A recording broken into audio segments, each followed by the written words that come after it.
Microsoft Azure Master Class, and presenting today's topic is Brent Dawson. Brent is a driven Microsoft certified trainer with over 20 years of experience. Brent is also a Microsoft certified systems engineer based out of London, England. He has delivered comprehensive Microsoft infrastructure and security training, giving students the tools they need to maintain and secure their Microsoft network infrastructure. Brent is also working with Microsoft, creating and presenting seminars related to different features present in Dynamics 365 Finance and Operations. Now, please bear in mind that this is just an overview of a very robust topic, but we do offer a collection of technical and business courses that can be tailored towards your specific requirements. So if you're interested in a further discussion about any of those, you can make an appointment with our learning consultants through our website at www.netcomlearning.com. Today's session is also being recorded, so you will get free access to the recording in the next 24 hours via email. Netcom Learning helps customers build innovative learning organizations by achieving a smarter workforce, adapting to change, and driving growth. We do this with a broad catalog of offerings, developing customized learning plans, and our global delivery capabilities. Since 1998, we have been empowering organizations with our managed learning services to help them reach optimal performance results and address challenges. We have 9 practice areas in which we specialize, and they encompass people, process, and technology training. Today's presentation is from the cloud practice area. Netcom Learning offers a comprehensive training portfolio for cloud courses, and our upcoming classes include various trainings on AI 900, AZ 900, AZ 104, DP 900, and many more. Private training to teams is also available, and the learning plans can be customized to the specific needs of that audience. You can also get access to a variety of cloud and marketing assets, such as the free 1-hour training and blogs by clicking on the available webinar handout. These offerings can also be found with a simple search on our website at www.netcomlearning.com. In this event, we will get an overview of cloud computing with special focus on Microsoft Azure cloud services and capabilities. The event will not only talk about core Azure concepts, but also the management tools and core solutions on Azure.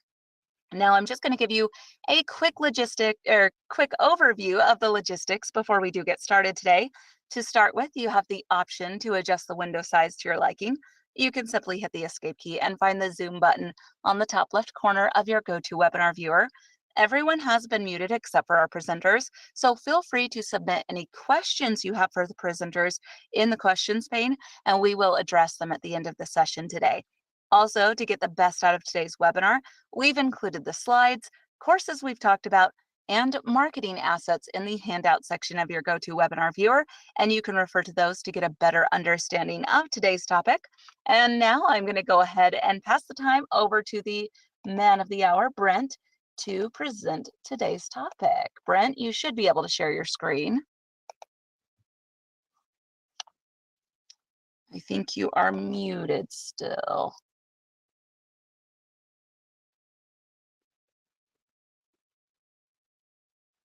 Okay. Are you there? It shows you are not muted, but I cannot hear you.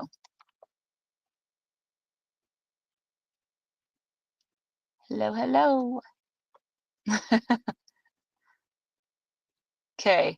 I know that we had just had you hook up to a different audio. I know we had just had you hook up to a different audio source, but we are not able to hear you. Okay. So can you hear me? I can hear you now. Okay, I'm just going to switch back 1 second. Okay. Can you hear me? No? Yes, Yeah?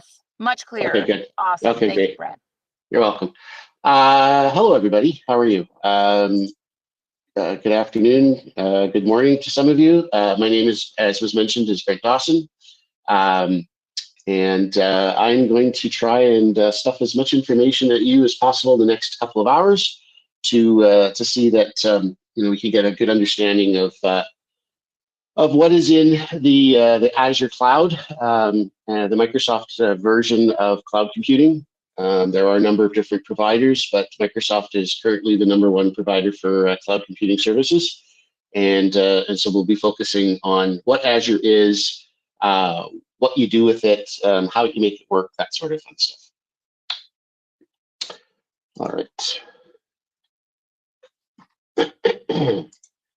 Okay, so we're going to break it down into 3 separate modules for today.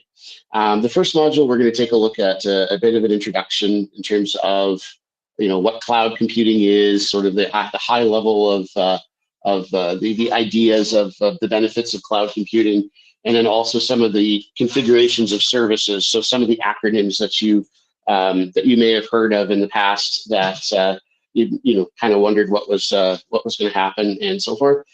The second section will deal with an overview of some of the core Azure services that we have. And then lastly, taking a look at some of the tools and solutions that exist within the Azure platform. And then at the end of the session, there'll be some time left over for questions. So let's carry on.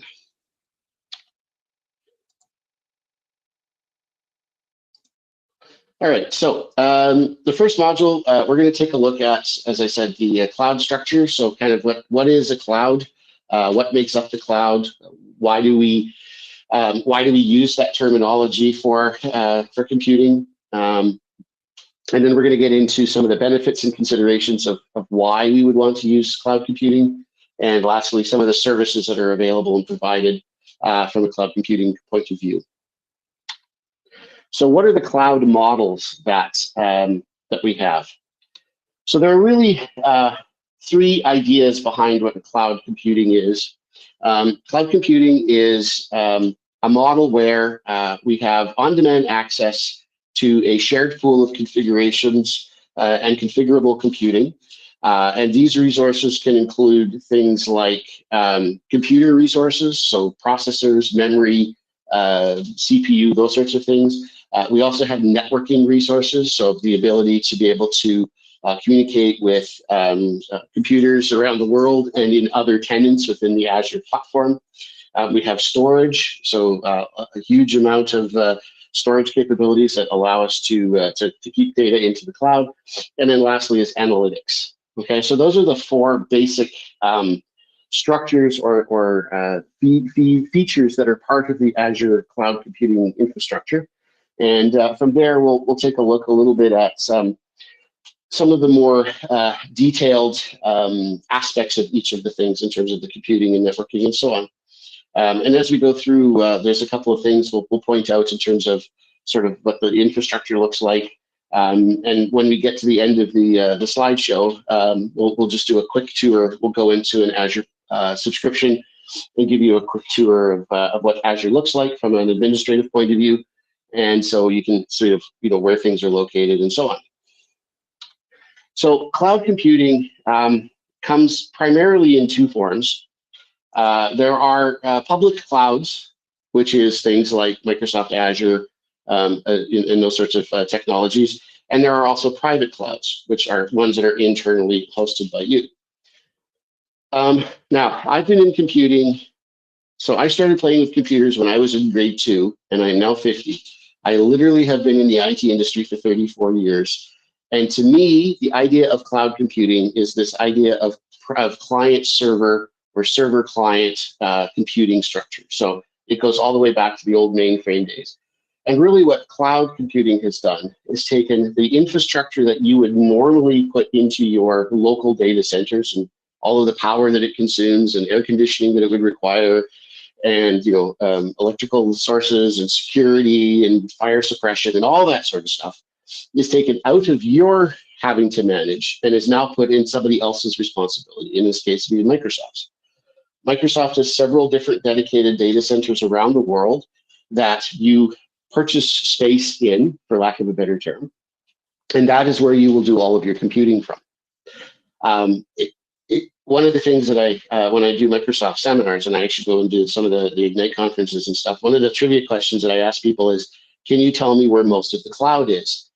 And it usually brings up some interesting, facial expressions, and they think about it, well, cloud must be in the sky. But in actual fact, the majority of what we call the cloud exists under the oceans. It's in fiber optic transmission cables that run along the bottoms of the oceans across the world. So the cloud is not actually something that's up in the air, even though that's how it's projected. The cloud is really all sorts of telecommunications systems that are interconnected with each other around the world, mostly through fiber optic cables around different between the oceans and between the continents. But public clouds are owned by a cloud provider, a service hoster, or service provider. There's a number of different methods that are terminologies that people have. And basically, they're there to just provide you the resources and services to be able to do computing on a daily basis, whether it is databases or just standard file shares. Maybe it's email, maybe it's the Office suite, any of those sorts of things. But those are providers that provide some sort of a resource for users. All of these resources are accessed securely over the internet via a secure network connection. So when you connect to Azure or you connect to a service in Azure, you're going to be connecting using an SSL certificate-based connection, so using HTTPS.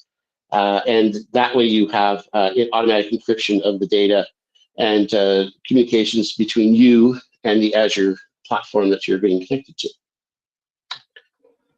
Private cloud is slightly different. Private cloud is the idea of cloud service computing, which is a lot of self-service configurations and so forth for servers and desktops and whatnot. But you manage the infrastructure.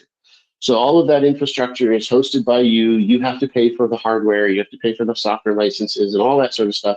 Plus, you also have to have the staff to maintain it. And so without that level of infrastructure internally, you can't actually run your own private cloud. So private clouds, again, are owned and operated by the organization that uses those resources. Okay, they will actually manage it in their data center, which includes all of the other things that go with it. And all of the self-serve access to computing resources is provided only to users that exist within your organization. You cannot share any of those resources out to other organizations. The one drawback between the public cloud and the private cloud is that in the public cloud, if you're willing to pay for it, you can increase resource access instantaneously, right? So if you have a server that has 16 gigs of RAM on it, but it's not quite fast enough, you need 32. If you have an on-prem private cloud, you need to go out, you need to buy the hardware, you need to have it shipped in, you need to go and turn the system offline, plug it in, make sure it works, then you bring the system back up online. In a public cloud computing, you basically just go into the system configuration and say, I want 32 gigs of RAM, and bang, it's done instantly. And now that server has 32 gigs of RAM. You don't need to reboot it. You don't need to do anything else. It's just done. And so it makes it a lot more efficient to be able to administer and manage the public side of things. Hybrid clouds, same idea. It's just a combination of the two. So a lot of organizations that have internal data centers, when they start going and moving towards a public cloud infrastructure, so they're going into the Azure system, will quite often have a hybrid implementation. So they still have resources on their local environments at their data centers, but over time, those resources will get slowly moved over into the cloud, and that infrastructure internally will be decommissioned. And so it sort of takes the best of both worlds, because it has the on-premise security of you owning your own interface and equipment, but it gives you the capability and accessibility of the public side of things, plus the lack of cost in terms of space and power and all that sort of fun stuff as well. So just a quick comparison in terms of the differences between clouds. A public cloud, again, there's no capital expenditure. So as far as your CapEx budgets are concerned, what you would normally have spent to purchase hardware and purchase equipment for your local data center can now go from being a capital expense to an operational expense. And so, of course, your budget bylines will end up having to change. But ultimately, you're still spending the same amounts of money. It's just how you're spending the money is different, and the value that you're getting for it, I believe, is better in a cloud-based solution, especially a public cloud solution. Pardon me. And also, It's much quicker to provision and deprovision things as required. So as I mentioned before, if you need to increase the RAM on a server, or you need to add another server to a cluster or whatnot, you can do that almost instantaneously, or just as easily, you can decommission something from the system as well, almost instantaneously. So it's very simple to be able to control how much of any resource you're utilizing at any given time and at any given rate. And as it says, it's probably most importantly, you only pay for what you use, right? Now, if you could say that for a piece of hardware, that would be great. So you can't go out and buy a brand new fancy server for say $25,000 and say, well, I only want to pay for 9 because I'm only using 30% of the capacity of that server. It doesn't work that way. But in the cloud-based public cloud solution, you only pay for what you use. So if you're only using 20% of a system, then you only pay for that 20%. On a private cloud, again, everything is purchased as a startup, so your capital expenses are still quite large. There are no operational expenses other than maybe day-to-day administration.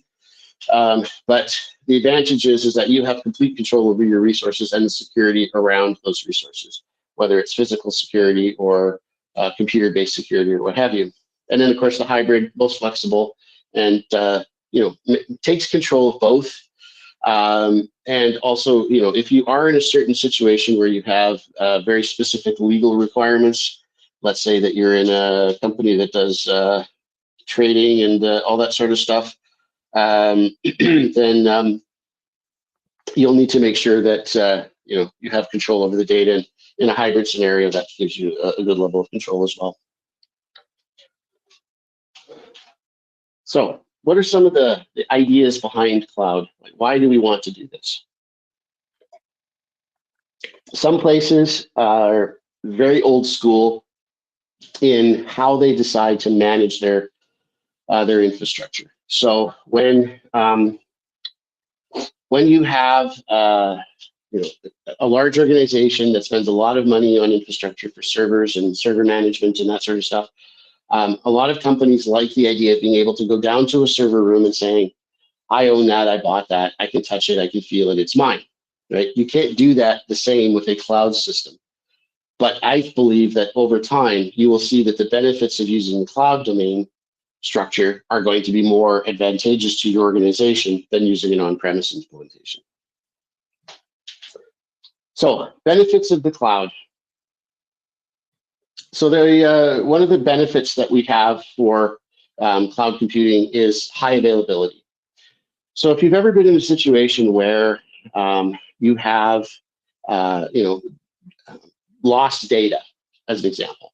So if somebody goes in and deletes a file, right? So in theory, if you're using an on-premise system, you are responsible for making sure that the data is backed up, that you have access to that backup, that you may have extended backups that need to be stored off-site, so you need to have some sort of tape backup mechanism that you can put that information in. And then if 6 or 8 months down the road, somebody goes, oh my God, I deleted a file, I need it because it's the year-end budget, then you're gonna have to go find out what tape it's on through whatever management tool you have, and then you'll have to get the tape, figure out where it is, and then you have to mount it, and then you have to figure out which file it is and how it's a real pain, right? If you're using cloud computing, you get the benefits of high availability right from the start. You don't have to worry about doing any tape backups or extended storage or any of that other sort of stuff, because the systems will get backed up for you online.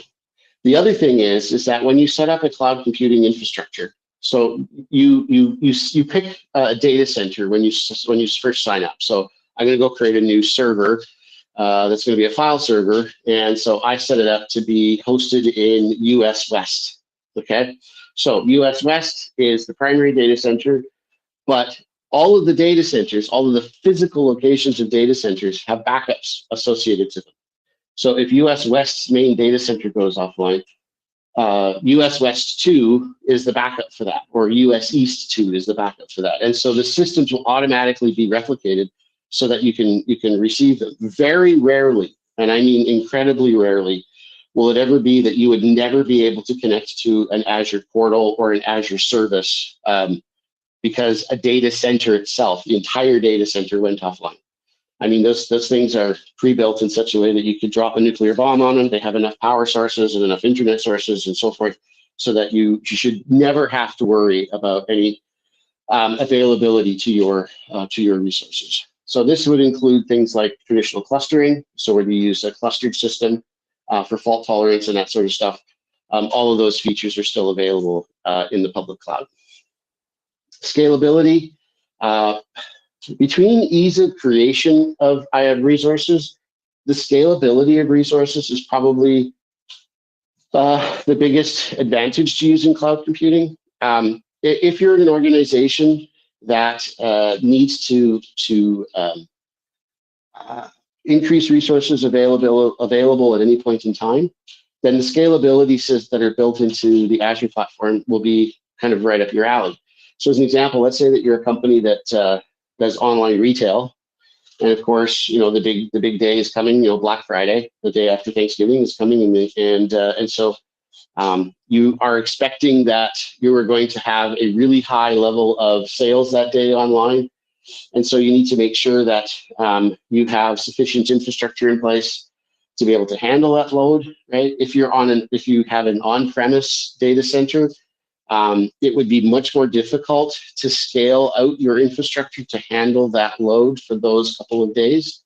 But with using cloud resources, you can scale up and scale out resources almost at a flash, right? So if you get into the day, Cyber Monday as an example, and you find out that you're getting 3 times as much network traffic as you were expecting, you can, on the fly, add extra servers to a server cluster or increase the network traffic balance so that you can handle all of that situation. And then 3 days after the Cyber Monday is over and you don't need those resources anymore, you can scale your systems back to where they were prior to that particular date. And it can all be done on the fly. You don't need to go through and shut networks off and shut systems down and disable all sorts of stuff. It's just you basically go shut it off and you're done. And you just decommission the use of those resources so that then you go back to an original state. So scalability is probably, I'd say, probably the single biggest advantage that most organizations find, especially if they're doing any sort of online sales, retail, any of that sort of thing. Global reach, obviously, the cloud is not just the United States or not just North America or not just Europe. It can go from anywhere, which means as an employee, I, in theory, could be working from anywhere in the world. My current full-time job is as a pre-sales engineer and advisor for Dynamics 365 as part of my day-to-day routine. And not so much since COVID, of course, but I do travel a fair amount. And the nice thing is that I make them all working holidays. So I will go and spend a week in Spain. And I will work during the day, and then I can do out and tour around Spain in the evenings and the weekends. Or I can go and spend a week in Germany or wherever it wants to be. But because of the fact that we are using cloud computing as our infrastructure, I could be sitting anywhere in the world. And as long as I have a fast, stable internet connection, it would be the same to my company as if I was sitting at a desk at King's Cross Station in downtown London, right? So there's no difference to them as to where I am. Now, until such time as our lovely friend COVID goes away, then I'm kind of restricted to staying at home, and I'm not technically supposed to be traveling places. But my boss and I have an agreement that what he doesn't hear, he won't know. So I've been doing a few little jumps here and there. Agility, again, this goes along with scalability, right? The systems are agile in the sense that they can handle loads, they can handle other sorts of situations that might come up. So you don't have to worry about it being very static and very unyielding in terms of the ability to work in the systems. Disaster recovery, big, huge issue. Disaster recovery, the data loss is another issue. But disaster recovery, of course, being that, if I do need to go back and undo something that happened, or if I do have a massive systems failure, I still have information there. So as an example, if I'm using an on-premise data center, chances are I'm probably paying for a secondary data center that has the same level of hardware, the same level of network interface, and all that other sort of stuff. So I'm basically paying twice as much for stuff that if I was using a cloud implementation, I would only need to pay for once. Okay. So I've known organizations also that the way that they do their disaster recovery makes a little sense. So, as an example, they'll have 2 data centers, but they'll be at the other opposite ends of the building. Well, that's all well and good in the sense that the data centers are physically separated, maybe by a quarter of a mile, but they're still in the same building. So if the power goes out, you're losing power to both centers.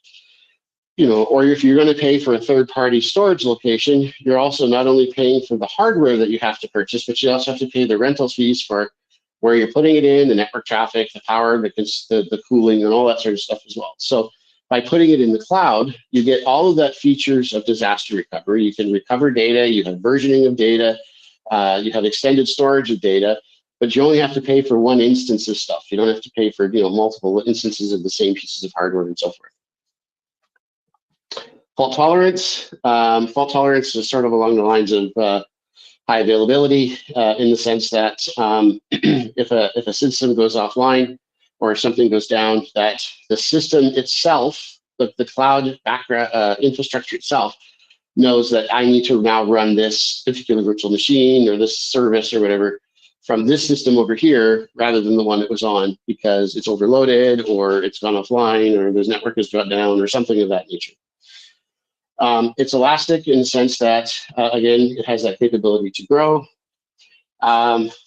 Customer latency capabilities. One of the things that is a bit of a problem with some organizations is data latency in terms of how quickly can you get responses back. With the cloud computing system, you have almost instantaneous ability to get updates of data. So as long as your network connection is working, and as long as you have a stable internet connection, there's very little that you have to worry about in terms of latencies. Predictive costs. This is the other thing that's kind of important about cloud computing, is that when you have an on-premise infrastructure, you don't really know exactly how much it's going to cost every month, right? And the meaning by that is like, okay, so as an example, let's say that you need to pay your power consumption, you need to pay for your cooling consumption, you need to pay for your fire suppression, and so forth. Power bills fluctuate, cooling costs fluctuate based on power consumption, heat generation, temperature outside, all that sort of stuff.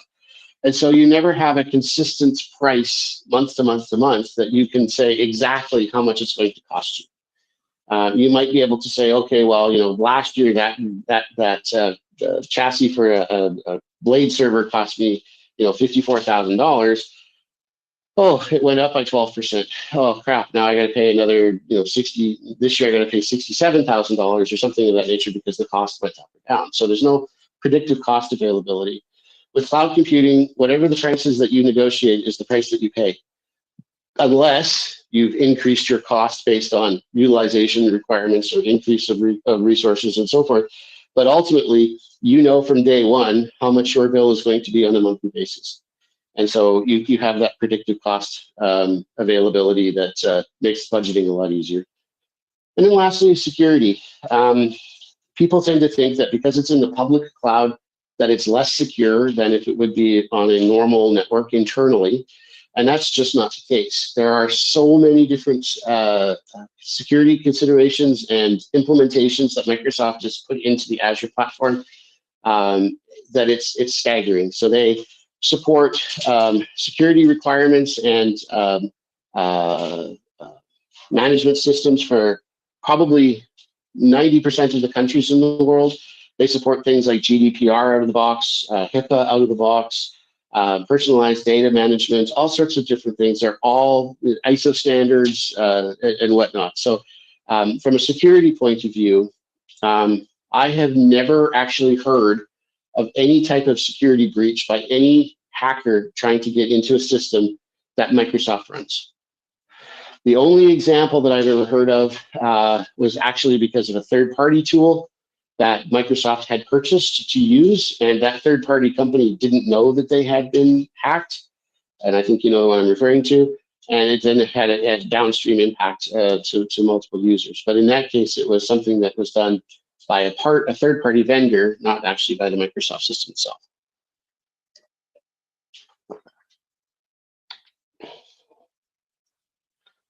Okay. The next thing we want to take a look at is the idea of CapEx versus OpEx. So as I mentioned in the last slide, when you're purchasing all of your hardware internally, you're doing capital expenditures, right? So you have to decide what your budget is going to be for the next year. You then have to plan out your budget. You then need to do all of your purchase orders and requisitions and so forth, so that you can buy all of that physical infrastructure, right? And so there's that initial, sticker shock price that you have to pay for servers and hardware and, networking service and personnel to some extent as well. And so, you need to budget for that over time. Now, the advantage, of course, of buying a capital purchase and doing it as a capital expense is that you can depreciate the value of that item, and therefore the overall cost of that item can be budgeted for over the length of time of that device. So, say 4 years, 5 years, what have you. Capital expenditures for individuals, though, are a little harder to manage because if you are budgeting time for, let's say that you're doing a project and you need to budget time for an individual person, that makes it much more difficult. And I'll give you an example.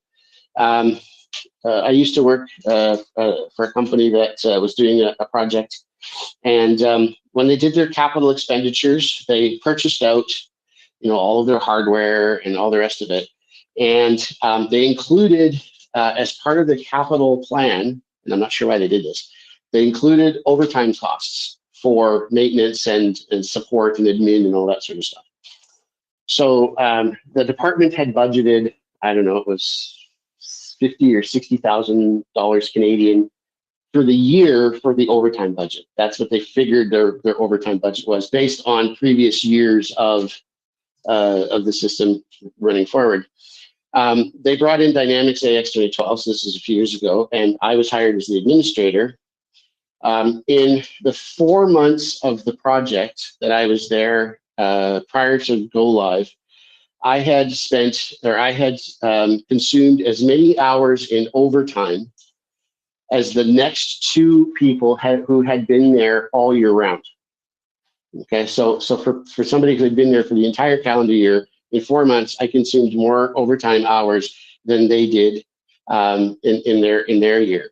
The following year, when they did their budget, because all of the money that I had spent the previous year for overtime came out of the budget for the project, when they did the capital expenditures for the next year, they budgeted in for the on-call time, but they hadn't budgeted in for the overtime. I used up 3/4 of the department's IT overtime budget by the end of January. So needless to say, there was a really big gap in their budget for that year, like almost to the tune of $130,000, something like that nature. So needless to say, A, they did a better job of budgeting next year, but B, because they'd also gone to online tools at that point, so they just started getting into Azure and they just started getting into cloud computing, because that had now become an operational expense. They no longer had to do as big a capital expenditure for their budget. They now had much more operational expenditures, which was easier to justify and work with. The nice thing about it is that they didn't have to worry about things like depreciation. It was pay as you go, so they still had an enterprise agreement with Microsoft that set up base prices for consumables for things like, it's going to cost them $10 a month per person versus $25 a month per person, or whatever the agreement was for the online services. So they had a pretty good idea of what their monthly bill was going to be based on the number of resources that were going to be used and the number of users using it. And of course, it gets billed immediately, right? So every month you get a bill in the mail that says, oh, you owe us $26,000, right? Okay, here's the check, carry on to the next month. So it makes budgeting for your department a little bit easier because you know the exact amounts and figures that you're going to be spending specifically on the infrastructure itself, maybe not on the individuals, but at least on the infrastructure itself. And so that does make your life a little bit easier in a pay-as-you-go world. It does take some thinking. It does take some changes to to the way that people process the way that that information works, though. Because in a capital expense, you're quite used to going out and buying something and then being able to depreciate it. Whereas in an online tool and having an operational expense, it makes it harder for you to prove the value of a specific item without it being physical, right? Because again, some people still are old school to say, hey, I own that server, I paid for that, that came out of my budget, versus, well, they tell me that it lives in the cloud somewhere, but I can't actually see it, but I have to take your word for it. So it does take a bit of a mind shift to get used to that.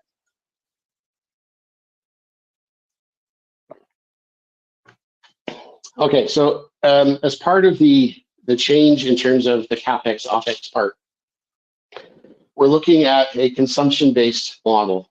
Well, in a consumption-based model, the benefits, I think, outweigh the negatives. The benefits being that there's no upfront costs, right? Again, as an organization, IT is never a moneymaker, unless, of course, you are in the business of IT.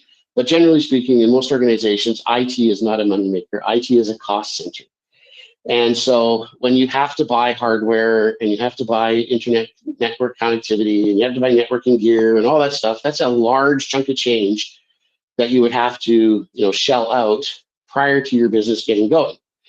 So if you're a new business and you don't want to spend all of those potentially millions of dollars on infrastructure, you could spend a lot less money on that by getting rid of all of that data center stuff and allowing the users to communicate to the cloud and running it through that system. And so as you are signing up for it, there's no, well, you got to pay a $999 deposit before we sign you up. It doesn't work that way. You start working day one and you get your first bill in the mail a month later, and then you work out how much you're going to be billed over time. But because it's consumption based, there's no upfront charges that you have to worry about. As I said, there's no need to purchase and manage infrastructure from the way that you used to do it. I mean, you would still need to have, desktop computers and monitors and networking equipment and switches and all that sort of stuff, firewall and whatnot. But the really expensive stuff is the server side, the server hardware, the server software, and any applications that you're running. It also gives you the ability to pay for additional resources when you need them. And then as soon as you're done using them, you don't pay for them anymore. And ability to stop paying for things as they're not required, right? So as long as you are using the resources sort of on a consistent basis, your fluctuations in costs will be very little. There won't be many changes between what you've agreed to the payment fees and what you get billed for in a month end. But depends on again, if you have a big enough credit card, you can spend as much money as you want, and Microsoft will be more than happy to provide those resources for you. Okay. So the next thing we want to look at is the cloud services. So the thing that we are going to talk about here is sort of the idea behind the infrastructure and whatnot. But before we do that, I want to just jump into the Azure system, and I want to just point out some things from the point of view of Azure. So if you've never been in Azure before, then this is going to be all new to you, and hopefully you'll be able to see some of the things that are interesting for you. So this is the basic interface that we have for the Azure platform. From here, we have the capability of administering the entire system. In the left-hand column over here, we can see sort of the basic high-level systems or high-level applications that we can work with. We can do things like create resource groups, create Active Directory structures, create virtual machines, do SQL Server databases, and so on and so on. And it's a very straightforward and intuitive user interface. So if I, as an example, want to look at my subscriptions, I can just click on the subscription button, and it will load up for me the name of my subscription ID. This is how the system knows who I am. what my individual role is in here, and what the costs are, and whether it's active or inactive, and so forth. And here I can see, all of the number of different roles that I have and capabilities. So I have different roles. I can do account administrator, I can be a contributor, I can be an owner, and so on. And if I look at statuses, I have, all of the statuses: disabled, past due, and so forth. And this is how you manage the subscription itself. When you set up yourself as a subscriber to Azure, you can have multiple subscriptions connected to the same tenant. So a tenant in the Azure world is who you are. So companyx.com is the tenant root. And then from there, you might have different subscriptions. So you might have a subscription for your R&D department. You might have a subscription for your finance department. You might have a subscription for your legal department, whatever it is, right? Your production, however you decide to do it. And so all of these subscriptions would be listed on this page, and you would be able to administer and manage them separately, including the costs and the resource utilization and who's working on them and so forth. If we go back to home, here we can see under navigation the different types of resources that are available. Also, if I click on my dashboard, I'll let this load up. On my dashboard, I can see different components of the system. So I can specify my resource utilization. Right now, I don't have any resources set up in my Azure system. I just completely refreshed it so that it was completely blank. But if I did have resources, I could see the resource utilization here. I could see what the health service health is. Pardon me. I can look at the marketplace to see different add-ins that I can add to Azure. I can look at my subscriptions, and I can get some help and support. So if I look on subscriptions, again, it takes me back to the subscription page. And if I click on the name of it, here it brings up a dashboard that shows me all of the different important information about my subscription. So it gives me a high-level overview. I can look at the activity log. Okay. It'll show me all of my alerts and activity over the last period of time. I also have access control capabilities. So, who can I let on my system? What role will they have in terms of security? Are they going to be an administrator? Are they a security admin? Those sorts of things. I also can assign roles. So much like in an Active Directory structure on-premise, I can assign how roles are associated to individual users.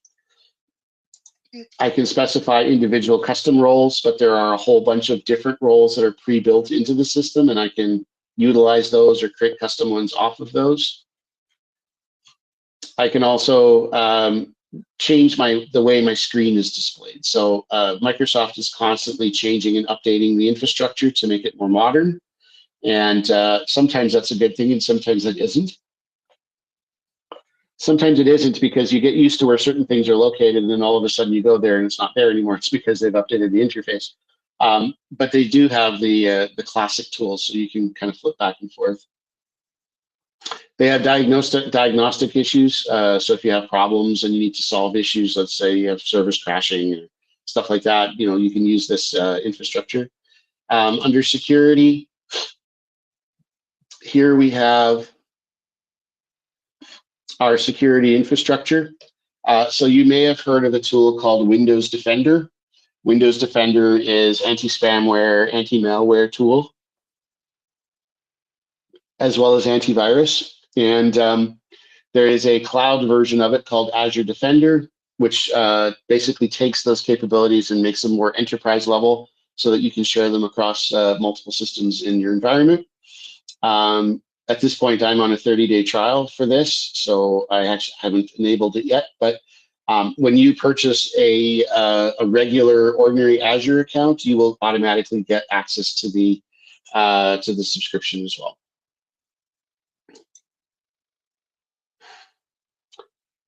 Under events, this is the equivalent of the event viewers that you would have in a Windows desktop or Windows server, and so you can look at different types of events that it can exist in your tenant. Under cost management, here we get to see the costs over time. So we'll just let this do its thing. And really what this is doing is it's giving you ideas in terms of what the costs are and so forth. Now, because I have a, a different subscription type based on my MSDN subscription, I don't actually pay for this. It's part of MSDN. If this was a paid subscription, then it would tell me what my actual costs were. It will also give me a forecasted cost as well as a budget value that I should be looking towards. And it'll also let me put in cost alerts. So let's say that that I want to make sure that I don't use a too much of a budget in terms of how much money I'm spending on a resource. So I can have alerts configured to say, oh, wait a minute, if I go 5% over what my budget is, or what I think the budget should be, or what I'm normally paying for in the system, that I should get an alert. And so an alert would be generated. It would be emailed to the administrator, and then they would know, hey, wait a minute, you've utilized this many resources and so forth. Under budgets, you can set up the standard budgeting. And there's also this tool called Advisor Recommendations, which is going through and basically looking at your system and making recommendations for you so that you can determine whether or not the system can be run at a more efficient cost and whatnot. Under billing, under invoices, we can see all of the monthly invoices that are generated, the costs that we would get for each invoice. And basically what you would do is just set it up to be billed to a credit card or to a bank account, and then Microsoft would just automatically withdraw the cost amount that you'd be paying based on whatever your subscription price is or resource utilization is for that month.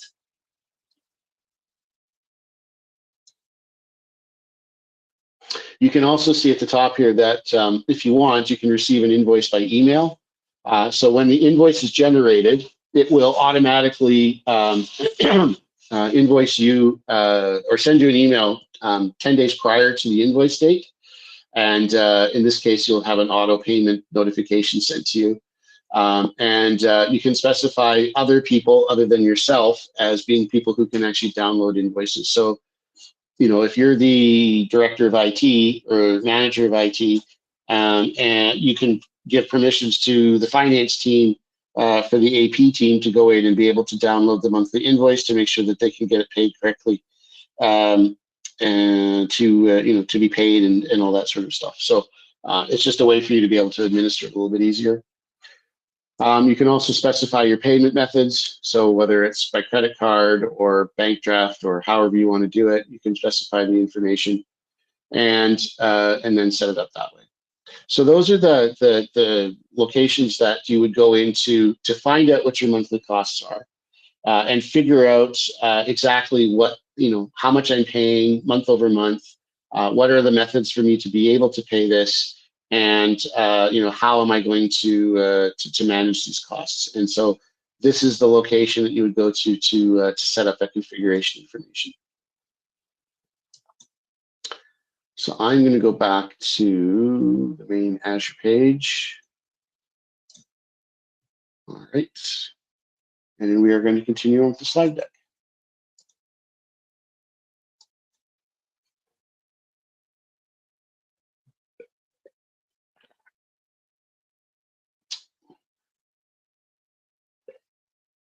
All right.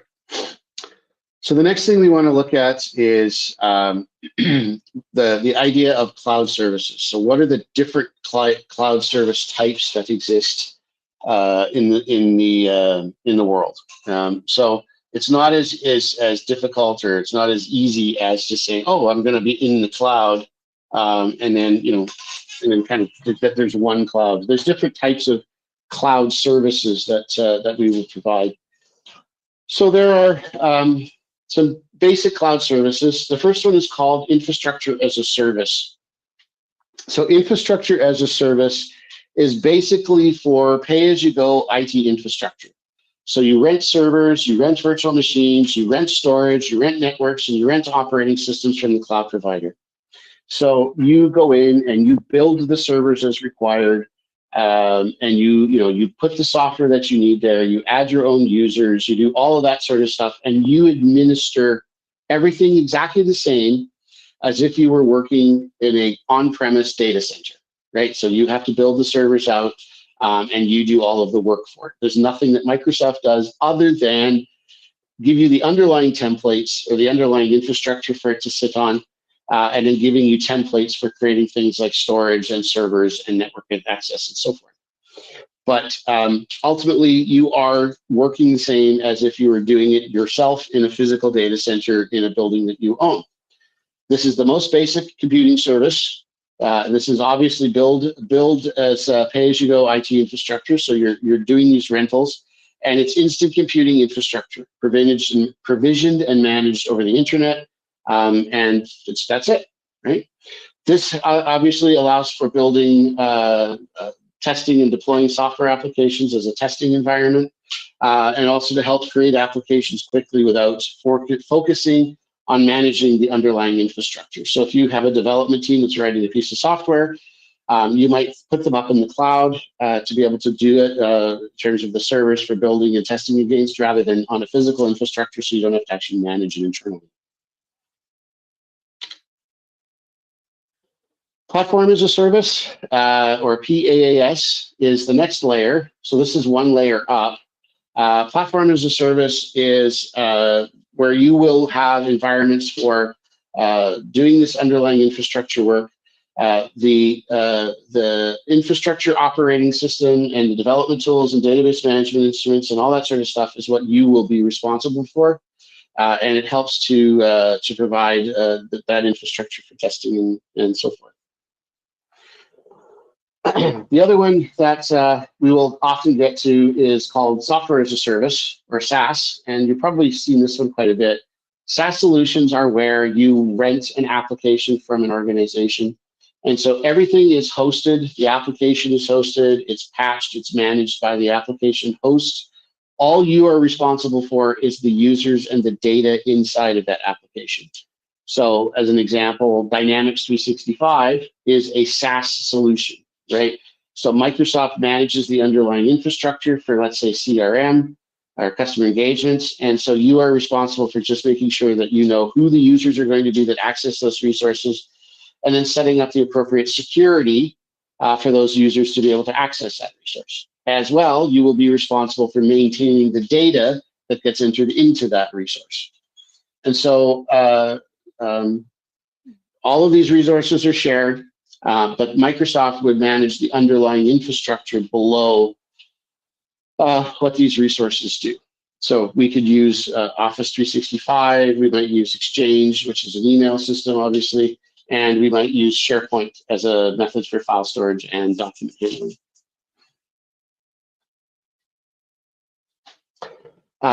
So as a quick comparison of the three platforms, IaaS is the most flexible in terms of cloud services. And this is where you get to configure your hardware, you can manage your hardware, and you can manage your own applications. Also with IaaS, if you have decided that you want to move virtual machines that you have on your on-premise infrastructure into the cloud, and just basically, instead of creating new VMs in the cloud, just move, lift and shift the ones that you have in your on-premise environment to the Azure platform, you can do that as well. Azure supports all three of the major virtualization platforms. So it supports Hyper-V, it supports VMware, and it supports the Citrix Xen server format as well. So you can literally pick up those virtual machines and plunk them into the infrastructure, and then turn them on and have them continue working as if they were built manually by that system as well. That is a method that a lot of organizations use when they're doing using cloud as their secondary or hot data center, is that they'll make replications of their on-prem VMs and then put them in the cloud. And then if they need to, they can spin them up at the point where the physical one or the one on their local data center has no longer working, and so they can use that one instead. So the next thing is platform as a service. This is focused mostly on application development. So as a developer, you'd build a VM in Visual Studio or some other development platform on there and use that as a way for you to build and test out your environments. And then lastly, SaaS or software as a service is a pay-as-you-go software utilization. And again, you pay for the software as you use it based on whatever subscription model that you have. So if I want to go in and understand what it is that I am responsible for doing versus what Microsoft is responsible for doing when we're running these infrastructure systems, this chart gives you that layout. So the green stuff is what I am, as the IT manager or the IT administrator, is responsible for doing in the cloud implementation. The blue tax boxes are what Microsoft is responsible for. So as you move from left to right, it becomes less and less work on your part and more work on their part. So as an example, in the on-premise systems, we are responsible for data and accessing that data. Ultimately, it's my job to make sure you can get to that information. It's my job to administer the applications and make sure that they're up and running. It's my responsibility to make sure that runtime is as high as possible. So, striving for the 5 nines capability that we keep talking about in the IT industry. I'm responsible for managing and patching the operating system. I'm also responsible for managing and updating the virtual machines.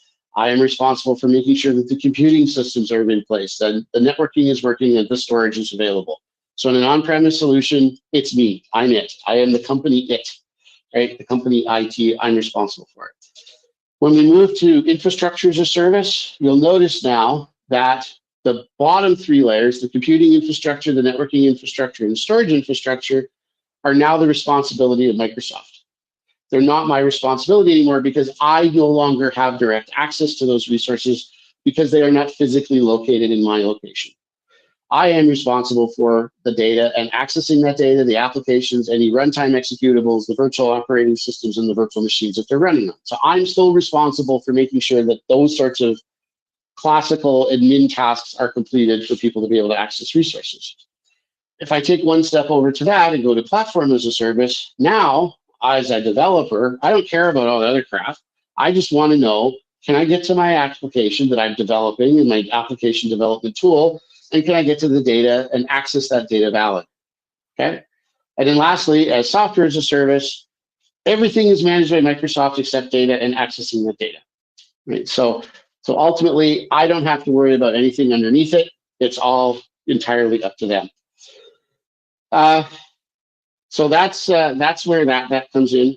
And so as you start ultimately paying for different resource utilization, you're also having to do less and less of the infrastructure, and Microsoft becomes more responsible for it.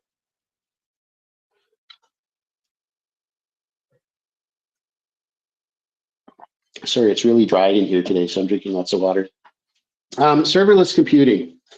You may have heard the term of serverless computing, and basically what this is that serverless computing enables a developer to build any application faster by eliminating the need for them to manage the infrastructure, and that management again is moved to the cloud provider.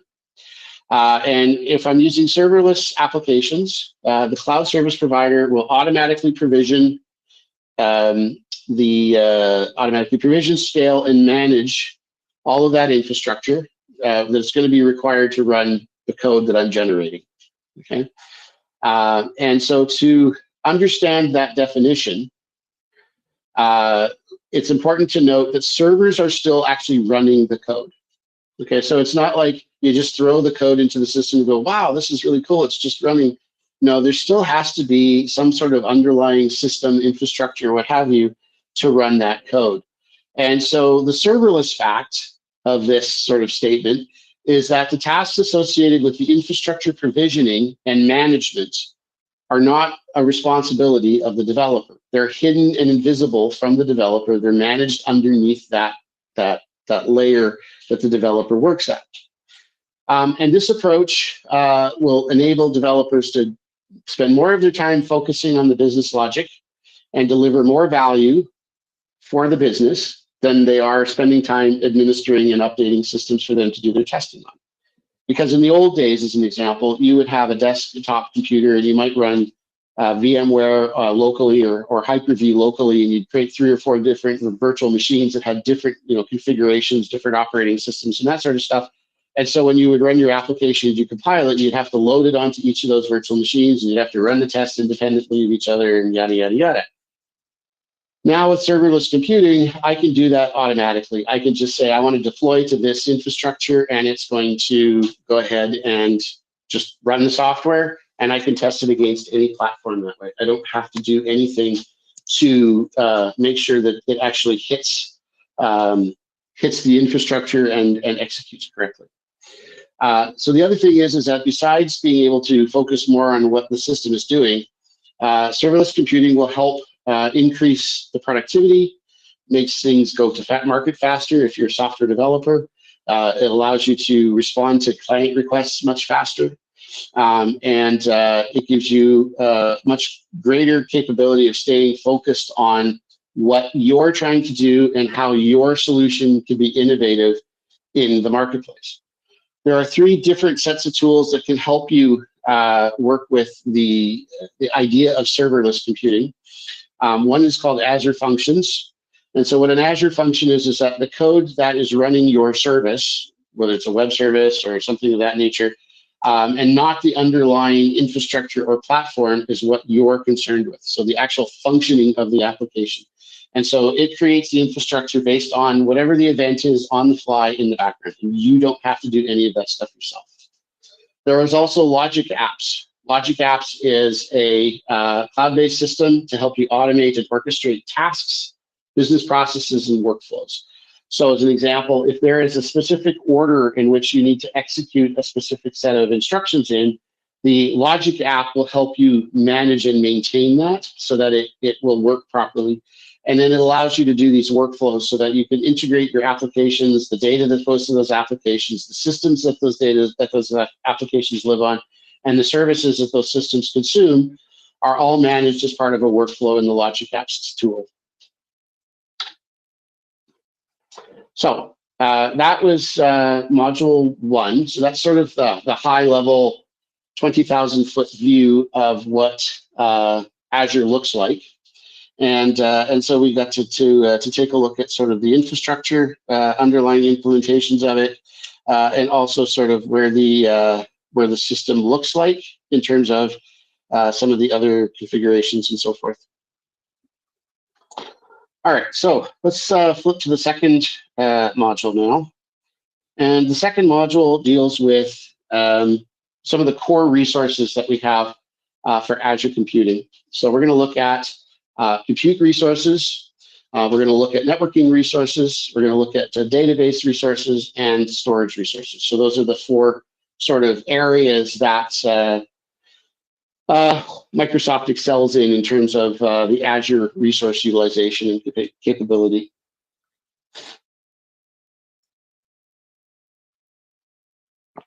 So from an Azure compute systems point of view, Azure, as I mentioned before, is an on-demand computing service that will give you computing resources, including disk, processor, memory, networking, and operating systems. And how they deliver that infrastructure to you is really neat. So if you were to picture in your mind a desk, so you have a desk that's flat, okay? Underneath that is a piece of hardware. So let's say it's a server of some sort.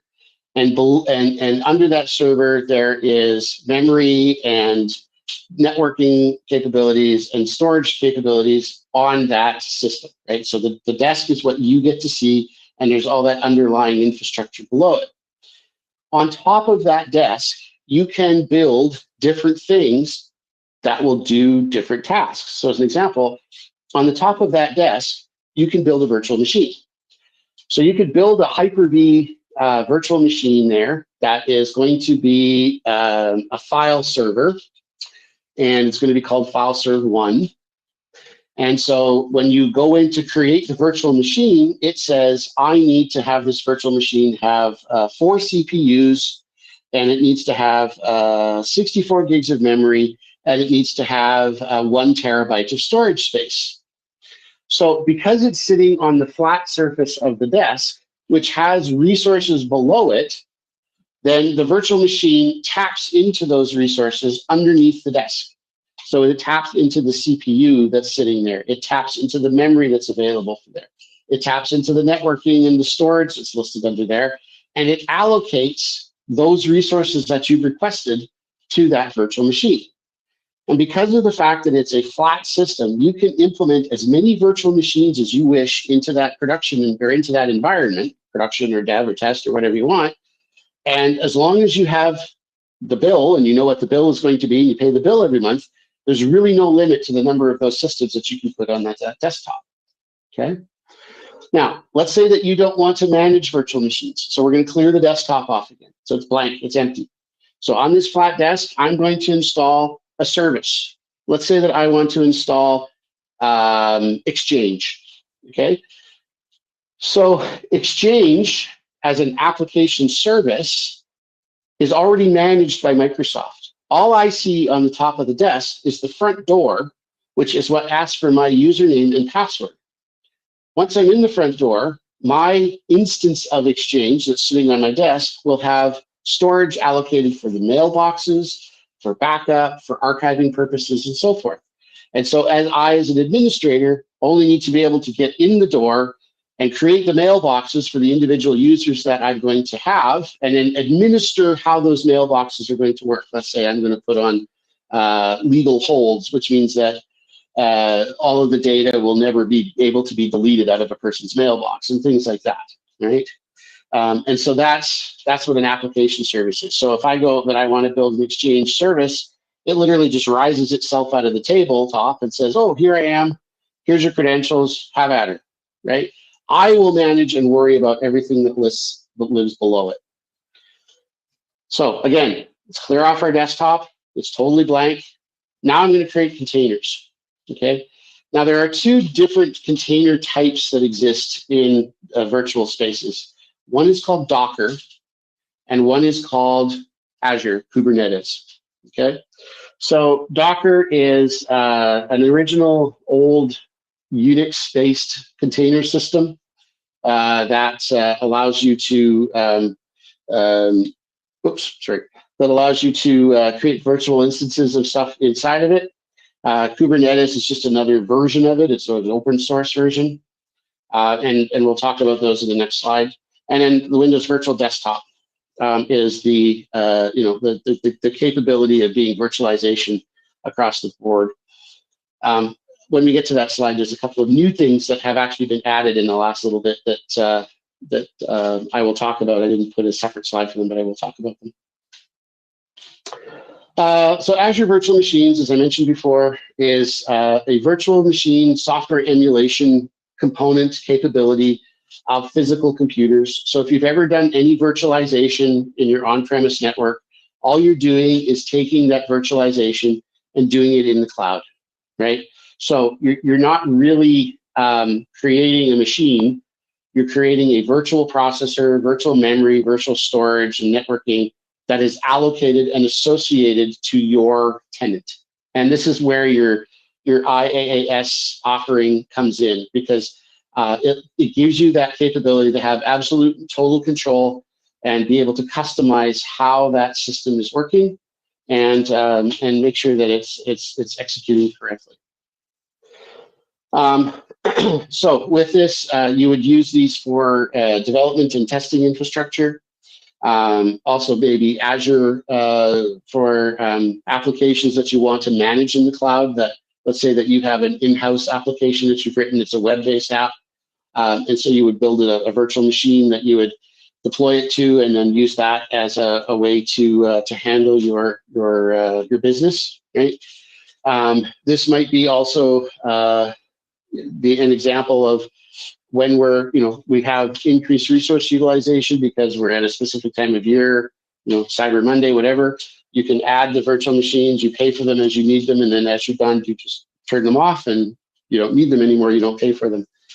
Also, a lot of times with Azure, because of the way that the billing structure works, it's advantageous to actually shut systems off when you're not being used, which is one of the reasons why Azure has become quite popular for development houses. And the reason for that is because you can create your virtual machines in the cloud for development.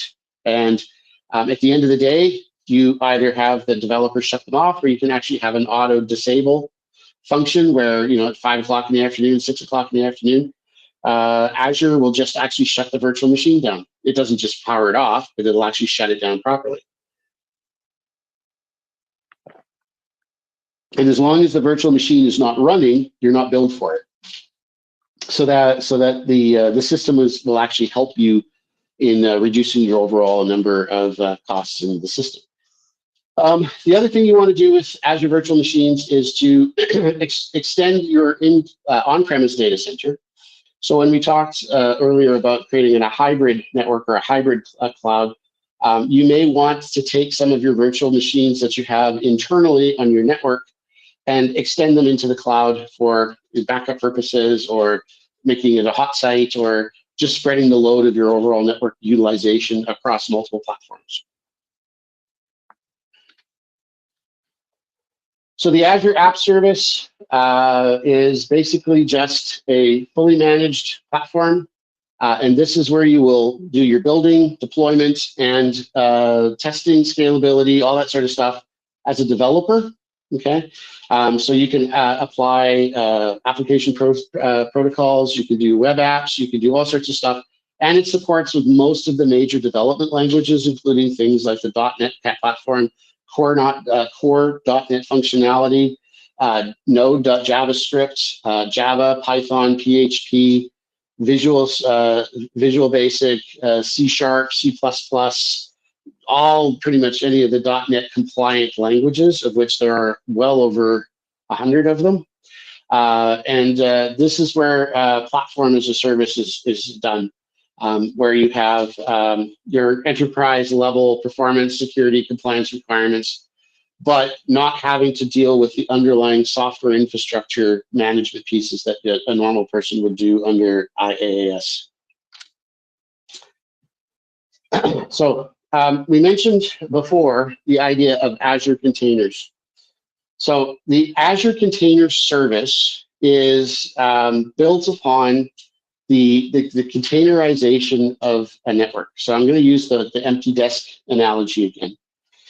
So if you have a desk that is 3 feet by 2 feet wide and 4 feet tall, right? It's sort of a rectangular shape. That is a container within the underlying Azure infrastructure. So when I sign up for Azure and I get my tenant name, Brent Dawson at gmail.com, then I am given a container that will do all of the things that I need it to do: memory, CPU, virtual machines, whatever it happens to be. The nice thing about Azure is that that container that I have allows you to create containers inside of it. And so what a container really is that it is a lightweight virtualized environment. You don't need an operating system that you have to manage, and it can be responsible to any types of changes that you create. That sounds a lot like Azure itself, right? And really, all Azure is a glorified hardware-based container service. Okay, so the underlying infrastructure is actually a container-based system. So there are 2 different types of containers that we can deploy into Azure. The first one is the older one that I mentioned before, called Docker.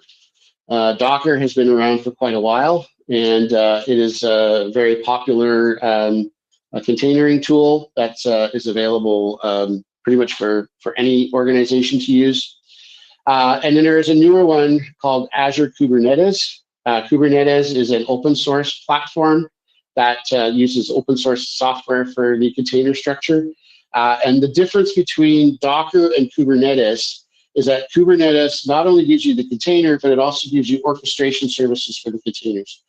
So things like distributed architectures, containers there are large volumes of containers that have the same virtual application running in them. And simply put, the advantage of having a container is that I can run more applications against a single set of resources than not. So if you think about it from the point of view of a Hyper-V machine, so you have a virtual server and you create one virtual system. So you have VMware as an example. And on VMware, you create a virtual machine called Server 1. And Server 1 is going to be your Exchange server. When you install Exchange, Microsoft Exchange only allows you to install one instance of Exchange at a time on a device, whether it's a physical box or a virtual machine. You can only create one instance of Exchange. If I was to create Exchange in a container, then I would actually run the container on the virtual machine rather than Exchange, and I could run more than one instance. So the advantage that I get is that based on whatever hardware resources I have on the virtual machine that the container is sitting on, then it will be able to run multiple instances of that application because it exists entirely inside of the container. And because the containers that we have are platform as a service infrastructure level items, Microsoft is worried about the underlying infrastructure that those containers live in. So it does allow you to expand and change the amount of resources that are required to give you distributed architectures, to do large amounts of information processing through those, and they can exist in the same underlying technology. So containers are a very useful way of managing and implementing applications in your organization. So much to the fact that you can now create Docker containers on your Windows 10 desktops with the latest release of the software update. So you can actually start running containers locally on your local desktop that give you the same capabilities and features as you have with Docker in the cloud. So as I said, the only difference really between Kubernetes and the Azure Container Instance is Docker is the whole orchestration piece. And really the orchestration piece is there for when systems have to expand and decrease in size, for all of the resources that you're working with.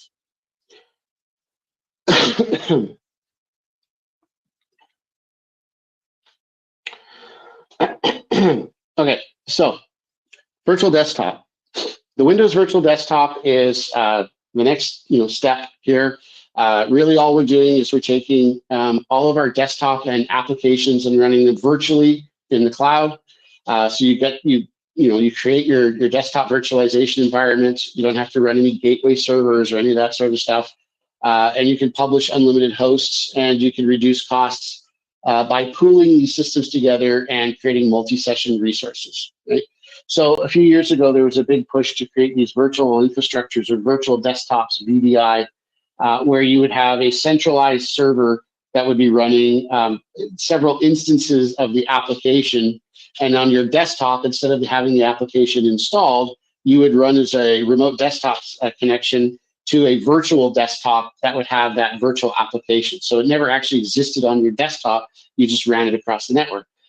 What Windows Virtual Desktop is doing is exactly the same thing, is that you're creating these Windows virtualized items and you're running them across the cloud. There is a new service that Microsoft is bringing out, and it is called WAAS, or Windows as a Service. Windows as a Service is running Windows desktops as virtual environments or virtual services in the cloud in Azure. Right? So it's sort of one step above the Windows Virtual Desktop, because in the Windows Virtual Desktop, you actually have to go in and administer the virtual machine and all the rest of it. With Windows as a service, you don't. It actually publishes Windows 11 virtual desktops, and so you'll be able to use those in your environment. I personally haven't quite figured out how that's going to work quite yet. If the idea is to reduce the amount of hardware that you need to actually run Windows Desktop, that kind of doesn't make sense to me, because you still need to have some sort of a device that has to have an operating system on it. So I'm not quite sure exactly, until I've played around with it, exactly how it will work, but it is a new service that is available in the Azure platform. Up until about a week or so ago, you could actually get a free copy of it and a trial of it but so many organizations and stuff were so interested in it that Microsoft had to stop giving out the free ones because it was overloaded the systems that they had because they're not really production yet. So part of the other features that are available, as I mentioned prior, are the Azure networking services. So the Azure networking services are made up of 3 components or 3 parts. They're made up of virtual networks. So in a normal network, you have gear for switching and routers and firewalls and that sort of stuff. What an Azure virtual network is just the virtual version of the same thing. So it's how you route traffic between these systems. All of the computers on a certain interface are all part of the same networking infrastructure, all that sort of structure. Those are all the same for each of the platforms. And so we get to see from a networking point of view, an IP address scheme and all that sort of stuff. A virtual private network gateway is a way that you can encrypt traffic between an Azure virtual network and an on-premise location over the public network. So, when you go and you do mobile computing, you will be given a VPN connection and VPN access to your corporate network. And then once you've logged into the VPN, you'll get access to file shares and to applications and resources that exist internally. And so all that we're doing now is that we're setting up that VPN to communicate between your network that you have on-prem and an Azure virtual network that exists in the cloud. Okay. This can get expensive and it can get hard to manage because if you have a lot of connections that you need to make from your on-prem network to the cloud network, using a virtual private network gateway isn't the best method. The best method is to set up an express route. And basically what the express route does is it extends the on-premise network into the Azure over a private connection that's facilitated by a connectivity partner. So if you have a large number of users that are constantly trying to access resources in the cloud in conjunction with the resources on-prem, then you're better off getting a dedicated connection between where you are and the Azure private network. So as an example, you might, in the US, you might use AT&T. In Canada, you might use Bell or TELUS or Rogers.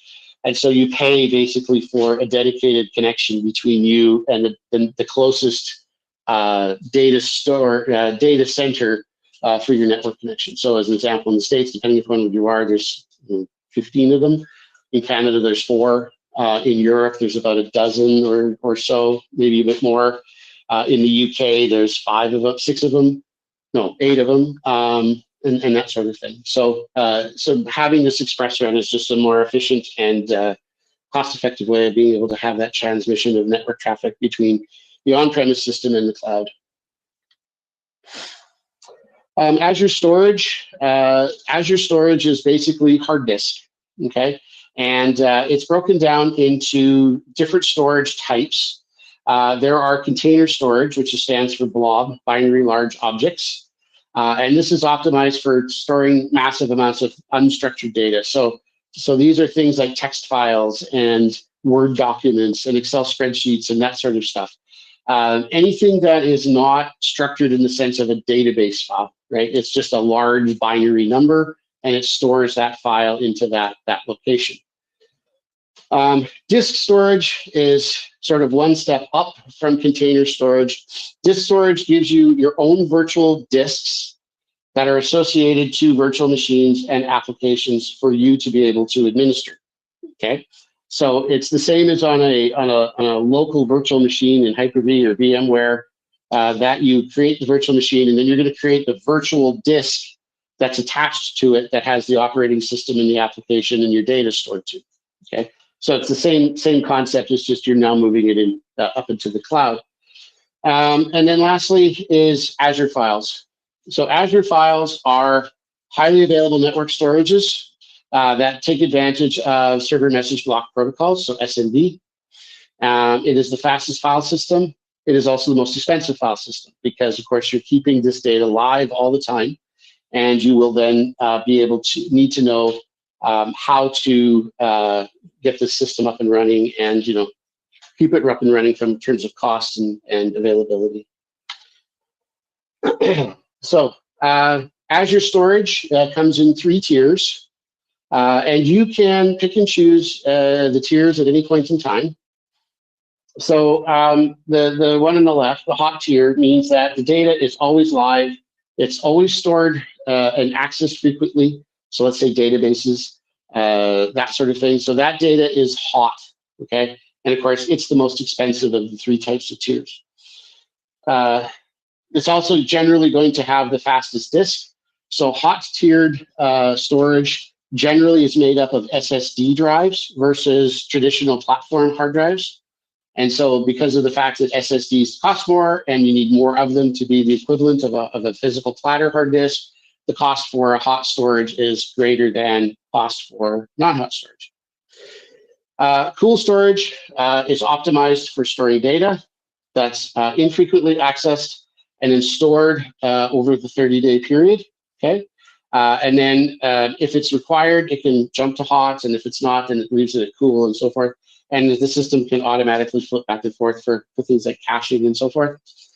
And the third one is archive storage. And this is for storage when you're doing long-term storage for things that are rarely accessed and will be stored for at least 180 days in terms of some latency and that sort of thing. So a lot of organizations have started using Azure as their backup storage location. And so you would use the archive storage type as a way for you to put that information there. So when you do your SQL Server backups nightly, or you do your file server backups nightly, instead of writing them to tape for extended storage, you would write them up to the cloud, into Azure, and you would store them there.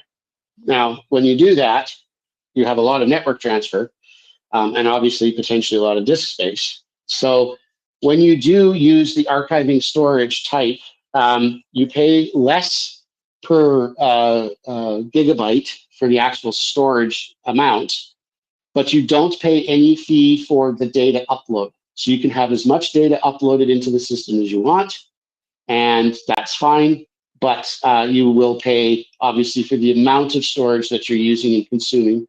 With the other 2 systems, again, transfer of data into the system is free, but the transfer of the data out costs more because it has to be coming from a more active network connection or a more active disk system than if it was an archive system.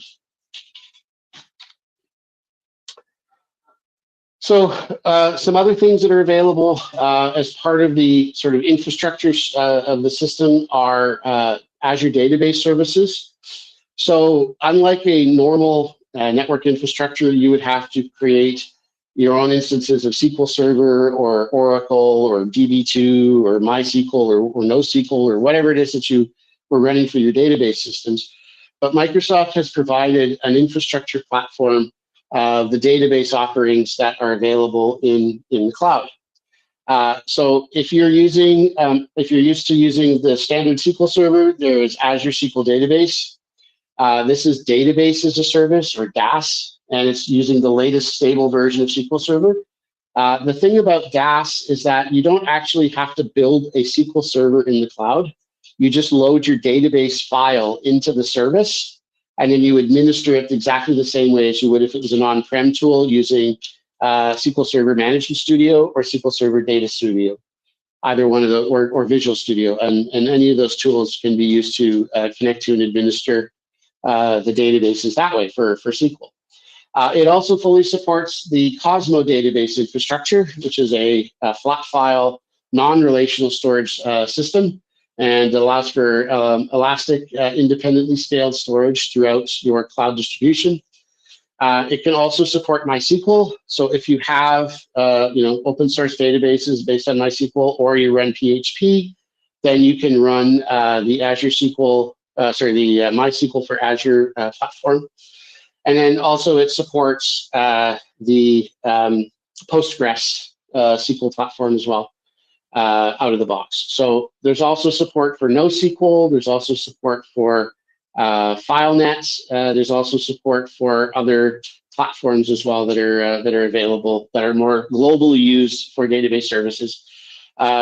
You could, in theory, install things like DB2 from IBM as a virtual machine, or Oracle as well. You can do the same thing with Oracle and install it as a virtual machine as well.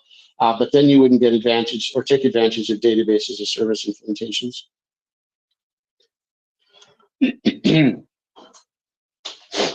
So the Azure SQL managed instance is the database as a service piece that extends and allows customers to basically lift all of their databases that they have on-prem and move it to their cloud to their cloud infrastructure with almost no interruption to the application access, and also very few, if any, changes to the database itself. And so the SQL Managed Engine instance is basically a scalable cloud database service that contains the broadest SQL Server database engine compatibility, and it allows for fully managed and evergreen platforms as a service. It also has the SQL Managed instance with near 100% compatibility with pretty much every latest SQL Server version based on SQL Enterprise. So the latest release is the SQL Enterprise 2019, or SQL 2019 Enterprise release. And I think it's at CU9 or CU8 at the current release, but it's whatever the current stable release is that Microsoft has pushed to the platform. And it gives you full native virtual network implementation. So if you have any security issues, or you need to make sure that the databases are highly available and fully patched and all that sort of stuff, and it takes full advantage of that. Also, the SQL Managed instance allows all the SQL Server customers to move everything, and to save time and effort.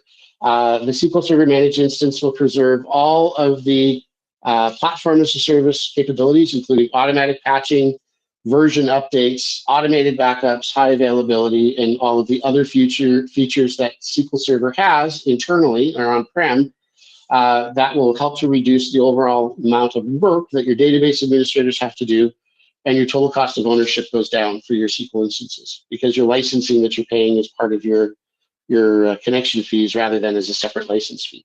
And any database admin that you can tell that you don't have to do as much work, they're thumbs up with that one. And I know that because I used to be one.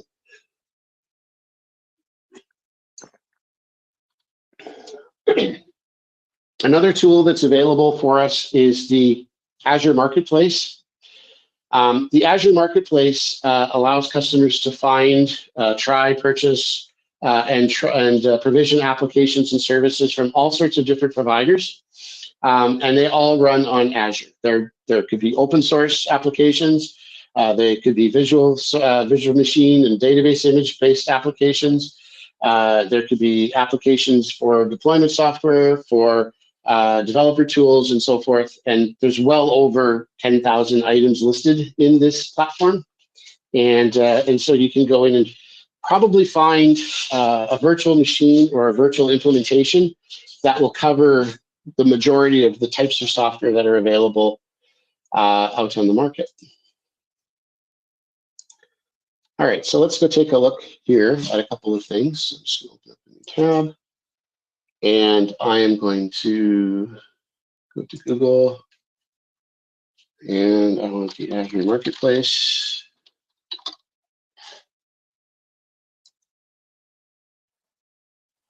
So if I go into the Azure, Microsoft Azure Marketplace, here, as I said, you can go in and you can search for all sorts of different implementations. You can find, as I mentioned, probably something for every application category. So if we go under databases as an example, you can see here that there are 905 total items under the databases component.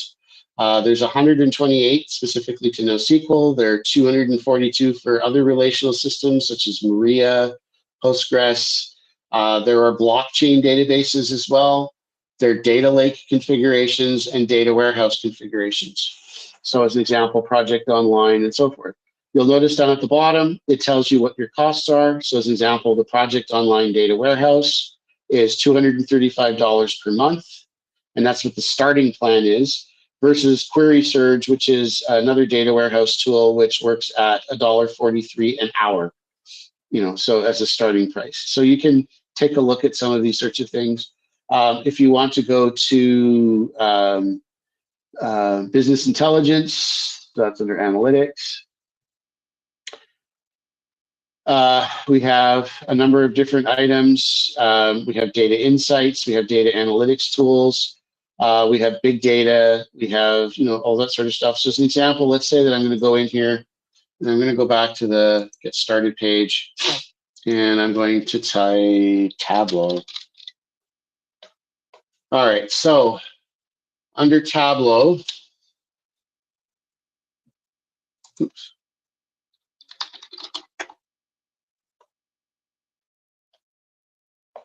So under Tableau, we have a number of different result sets. So we have Tableau Server. So instead of running Tableau as a service or running the Tableau server locally, you could just take your license from your on-premise deployment and move it up to the cloud and do the Tableau server deployment that way. Or instead of doing it, you could do it as a Tableau hosted environment, where as much like the SQL Server, where Azure SQL works, where it's just a platform as a service, you can do the same thing with Tableau. So you can run Tableau as a service, and then you just create connectors to store your data internally and be able to communicate with it back there. Another tool that we have is Toad. So Toad is an enterprise engineering or enterprise architecture tool that is made by Quest. You can use it to do things like network redesign, database re-engineering or reverse engineering, all that sort of stuff. And so you can connect to Toad and run a cloud-based version of it as well. And so here, again, as I say, you get all sorts of different types of applications and tools. Generally, most of these have like 30-day trials or 60-day trials, so that you can download them and install them into your platform and try them out in your environment. Another thing that I wanted to show everybody is the pricing guide. So if I go to Azure pricing, where is it? There it is. So as part of a way to make it easy for individuals to understand how pricing works and how to know how much money it's going to cost them, Microsoft created this pricing calculator, and this pricing calculator can be used in different locations. So there's like US, Canada, UK, whatever. Of course, I'm in the UK, so I'm gonna use this one. And let's say that I want to do an estimation. So I'm going to build out an Azure SQL database, and I'm going to scroll down here, and I'm going to say that it's going to live in this area. I'm going to be using it for general purpose databases. It's going to have a single database on it. It's going to be provisioned, so it's going to actually be a database server, not an actual serverless one. I'm going to not worry about storage backup. Hardware 5 generation, so that's sort of the newest hardware platform. And I want to have this as a virtual core, and I want 8 virtual cores to it. So this is what my SQL Server will look like. You'll notice here, right now, if I just pick those basic configurations, that my monthly bill will be $1,476 US a month, okay? And so that's what my monthly bill would be if I just based it on this structure. If I scroll down, I could say that I want local redundancy, I could do multi-available zones, and I can change it. You'll notice it now changes the price to $2,006 a month. I can say that I want to change this to a 1-year reserved. If I change it to a 1-year reserved, maybe it will or it won't. There we go. You'll notice that because it's local redundancy, if I leave it as pay as you go, it's $889. If I change it to a 1-year reserved, it drops it to $578. And if I do 3 years, it goes to $399. And that's my monthly charge. If I want to do upfront, I can pay it as an upfront charge, so $983 average per month, or $14,000 for the year, and I can pay that upfront. I can also do software licensing for SQL. I can do the Azure SQL hybrid benefit, which drops the price, or I could do pay-as-you-go, which has a dedicated price, which is what's going to increase this. And of course, I get into my storage. I can specify how many gigabytes of storage do I want, so on and so on. And of course, as soon as I start increasing this, then that will change the cost.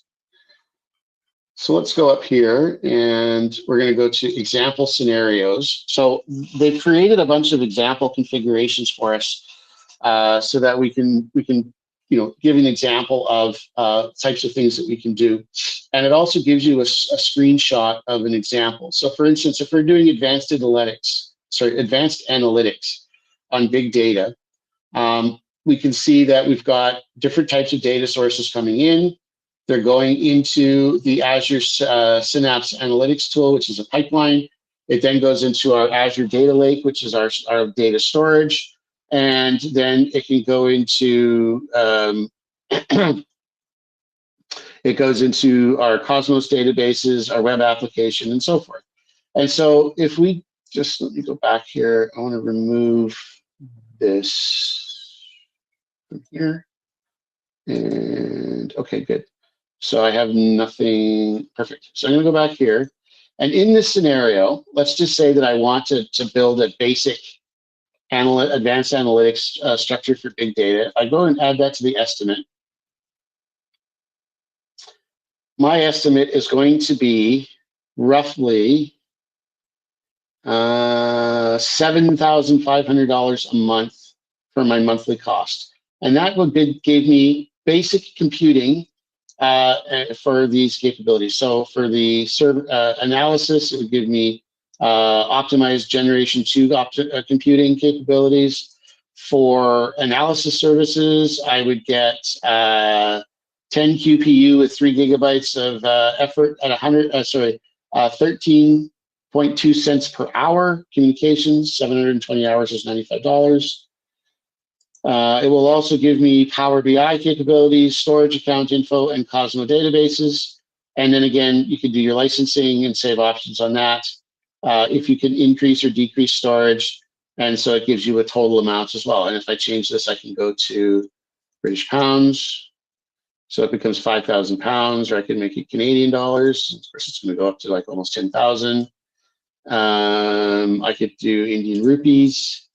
That's a lot. I can do rubles. Russia.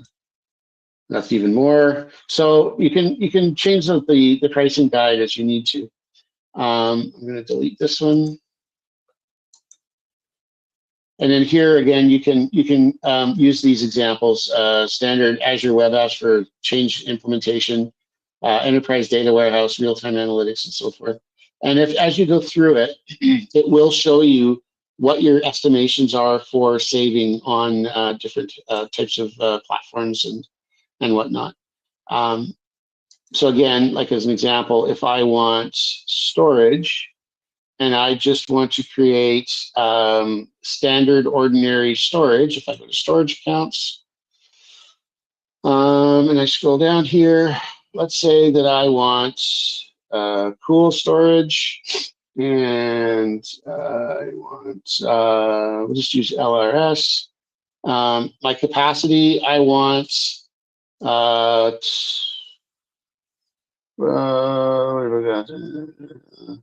let's say I want 40 terabytes. And I'm going to do, let's see, I'm going to do 3-year reserved. And upfront, yeah. So as an example, if I want, oh, I don't want a petabyte. I don't want that much. How do I look at that? Anyways, let's go back there. There we go. So yeah, so 622. Oh, I see what happened. When I picked the 1 year, it changed it to petabytes. So if I want to reserve 1 petabyte of capacity, it's going to cost me $13,000 a month, right? So a petabyte is a lot of data. If I pay it up front, it's going to be $164,000 a year upfront charges. So I have to be careful in terms of pay-as-you-go and whatever. So pay-as-you-go is there. So that's $622 a month. US dollars, and if I just change this to pounds because I live in the UK, that changes it to 472 pounds per month. And so I get to see an idea of how much money it's going to cost me to have 40 terabytes of storage in the cloud that I have. And as a real life example for this, when I moved to the UK and I backed up all of my storage that I had on at home, I had a lot more stuff than I knew what I was going to do with. So I ended up having to go out and I bought 5 8 terabyte external hard drives, external USB drives, book drives, so I could put all of my data on it. And now I get the opportunity now to have time to sort through it all and actually figure out. I don't have 40 terabytes worth of information, but I needed it just to make sure that I could bring it all over here until I had time to sort through it and make it all mine. Okay, so that's another example of some of the features that we can use to help us with figuring out how much we're going to spend and how much we need to get this up and running in our environment. Okay, the third module deals with some of the core functions outside of the standard configurations that we've got in terms of databases and networking and storage and stuff, and some of the other tools that are also available to us that make using Azure an infrastructure that will give our business a boost. One of the first things is the idea of the Internet of Things. Everything nowadays, and I mean everything, is connected to the internet. Your television is connected to the internet. Your car is connected to the internet. Your fridge in your kitchen is connected to the internet. The one that makes me laugh is that people go out and buy fridges with televisions in them. And so instead of having to just in the old days, open the door and see what's in the fridge, they just tap the screen and it shows them via a camera and displays it on a screen on the outside of the door. Now, I guess that's okay, because if you're at the grocery store and you want to know if you need to buy milk or not, you can remote into your device and say, oh yeah, I'm short of milk, I can buy it when I'm at the grocery store. But generally speaking, it's not going to work. The original concept for the Internet of Things was actually done many, many years ago at MIT with a bunch of computer science students who got really annoyed with getting up and going to the Coke machine at the end of the hall and it being empty. So what one of the students had the idea of doing, and he got permissions from Coca-Cola for this, is he opened the machine and he wired in a network card and he gave it an IP address and all that sort of stuff. And he hooked it up to the corporate network or the campus network, to the web page. And he put sensors in all of the pop dispensing arms. And so he knew that if it had, 50 cans or 50 bottles in the rack thing, that it would weigh a certain amount. And so what he had programmed it in is the program sensor said, okay, if there's less than this amount in the machine, then you need to send an email to Coca-Cola to say that you need to come and fill this machine. And also what it did is it gave a map on the computer so that the students could log on to the web page and look on the map to see how many bottles of pop were left in that Coke machine before they got out of their chair and they actually went down the hallway to go and grab a Coke out of the machine. So that's sort of the first iteration of how the concept of Internet of Things came about. And of course, it's just proliferated from there to include just about everything in our lives. Primarily, you'll see it in large buildings with things like HVAC systems and so forth. I've even seen it in an airport where they had the IoT devices hooked up to the toilets and the other bathroom equipment, so that it could tell the maintenance people whether or not it was plugged or not, and whether it was flushing properly, and if it needed to be cleaned and stuff. So IoT is kind of lives everywhere in the world at this point. But the Internet of Things, it needs to be managed somehow. And so in Azure, there is the Internet of Things control platform, which is made up of 3 parts. So the first part is the Azure IoT Central. And this is a fully managed global IoT SaaS solution. And what this does is it allows you to connect to and monitor and retrieve information from different IoT devices that you have in your building. So as I mentioned before, a lot of organizations or a lot of buildings have HVAC systems that have IoT built into them, so that the central management server in the control room can track things like temperatures based on readings that the IoT devices are providing to that system, and then have it automatically respond so that when it reaches a temperature of 42 degrees Celsius, or sorry, 42 degrees Celsius is pretty hot. Let's say 25 degrees Celsius, that it's going to close the blinds automatically, or it's going to kick in the air conditioning, or something of that nature to make the temperature more consistent and palatable for everybody. So using the IoT Central capabilities helps you to manage and control that. The IoT Hub is a managed service for devices that don't have direct IoT connections between the IoT controller or IoT Central and the IoT device themselves. So normally IoT devices will be Wi-Fi driven, and so they'll be able to communicate via Wi-Fi to a central location.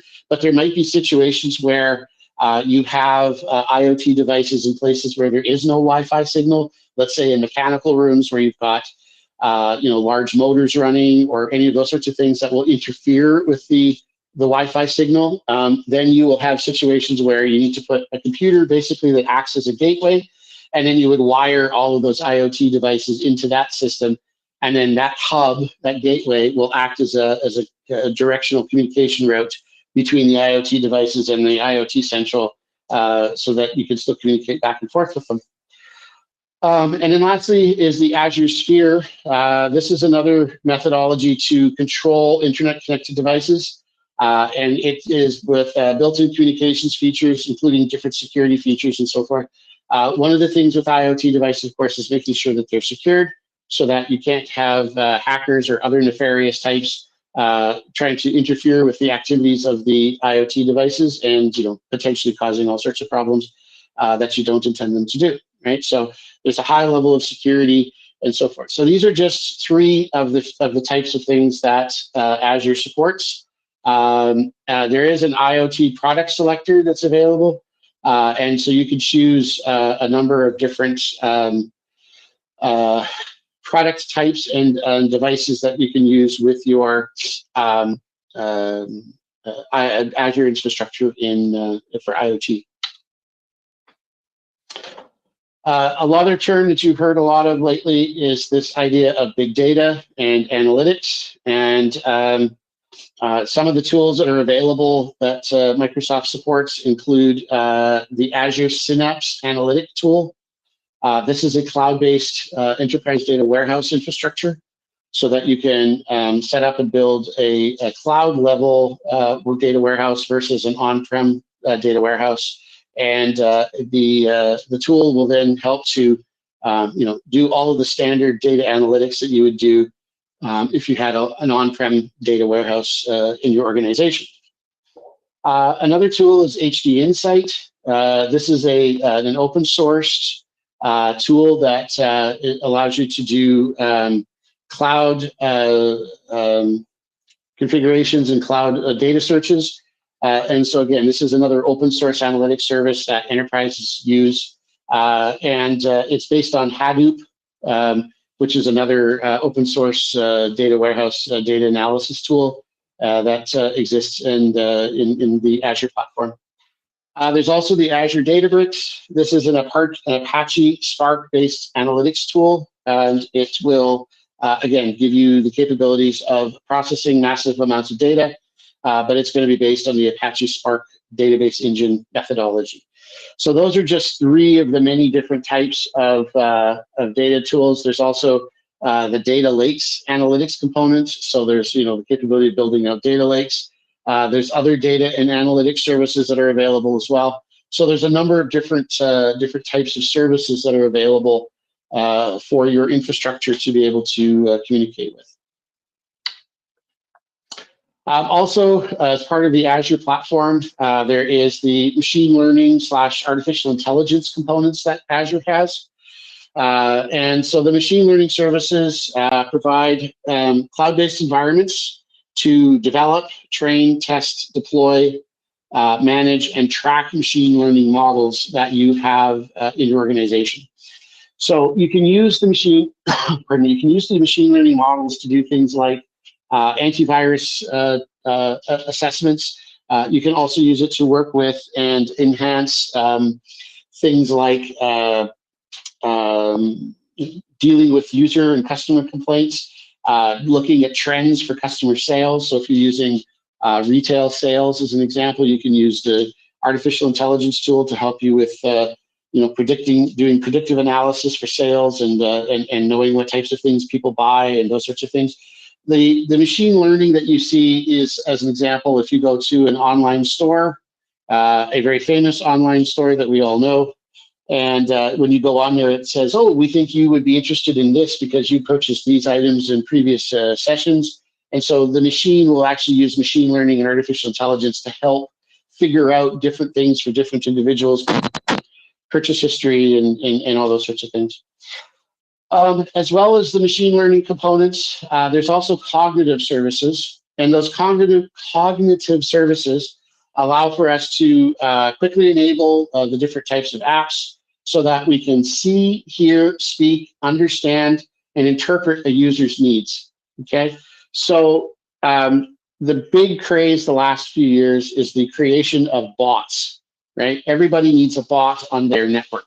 So when I go to a company's website and I start talking as a chat, the chat makes it sound like I'm talking to a real person, when in actual fact I'm talking to an application that has been written to interpret and communicate with a human based on learning that application has done to work with the person. So as part of the cognitive services, as you go through and you do different things, the algorithms in the system will look at trends of people. So they'll figure out, oh, well, if they go and they buy a pair of shoes, generally the next place that they go after they buy their pair of shoes is they go and buy a new shirt. Oh, okay. So maybe what we need to do then is that we need to display for users shoes and shirts, because there seems to be some correlation between those two things happening. And then the system can go through and can customize based on interpretations that it's made from the users, what the users want to see, okay? So, or another example, if a user goes on to buy a computer, so they'll go on and buy a new laptop, the next purchase that they make after they buy the new laptop is generally going to be a docking station. And then after that, they're going to buy a Bluetooth mouse. So when the user goes on next time to go searching for a laptop, not only will it show them the latest laptops, but it'll also show them the compatible docking stations that go with that laptop and the mice that will also work with it, because those mice are Bluetooth and will work with the Bluetooth system in that laptop. So the system is learning as it goes through. Now, you could pre-program a lot of those sorts of tendencies into the system, because humans tend to all do the same thing. But the cognitive services is a way for the machine to learn how to do things. Okay, and so that's an interesting feature that the system allows you to do. The third one is the Azure Bot Service, and that's taking, as I mentioned before, the bot capabilities. Everybody needs to have a bot, and it lets you create enterprise-level bots that can maintain control of the data. It also can transmit data. It can help solve problems, and so on.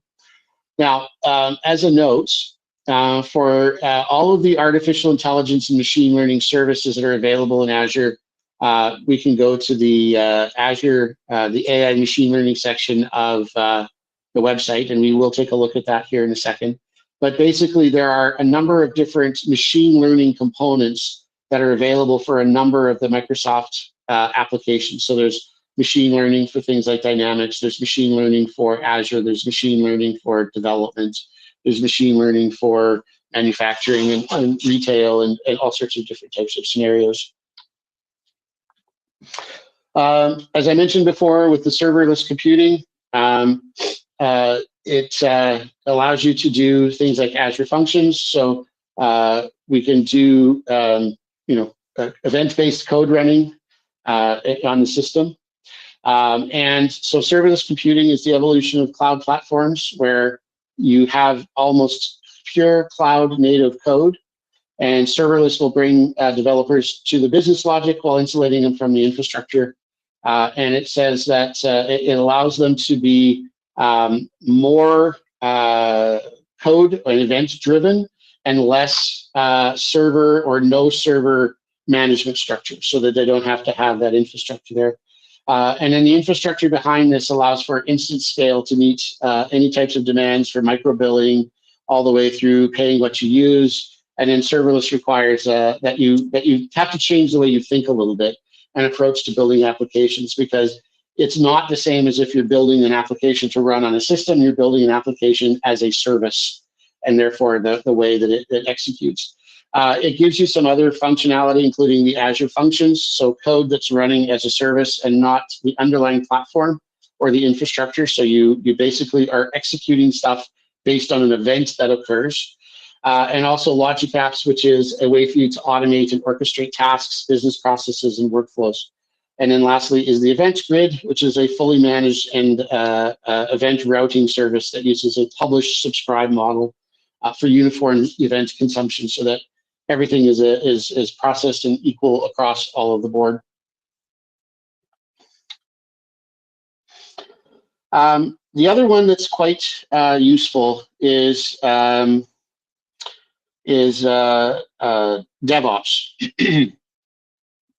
So DevOps is a tool that runs in the Azure platform that is used for a number of different things. It is used as a development collaboration tool that includes things like pipelines and Git repositories and Kanban boards and automated tools and cloud-based load testing.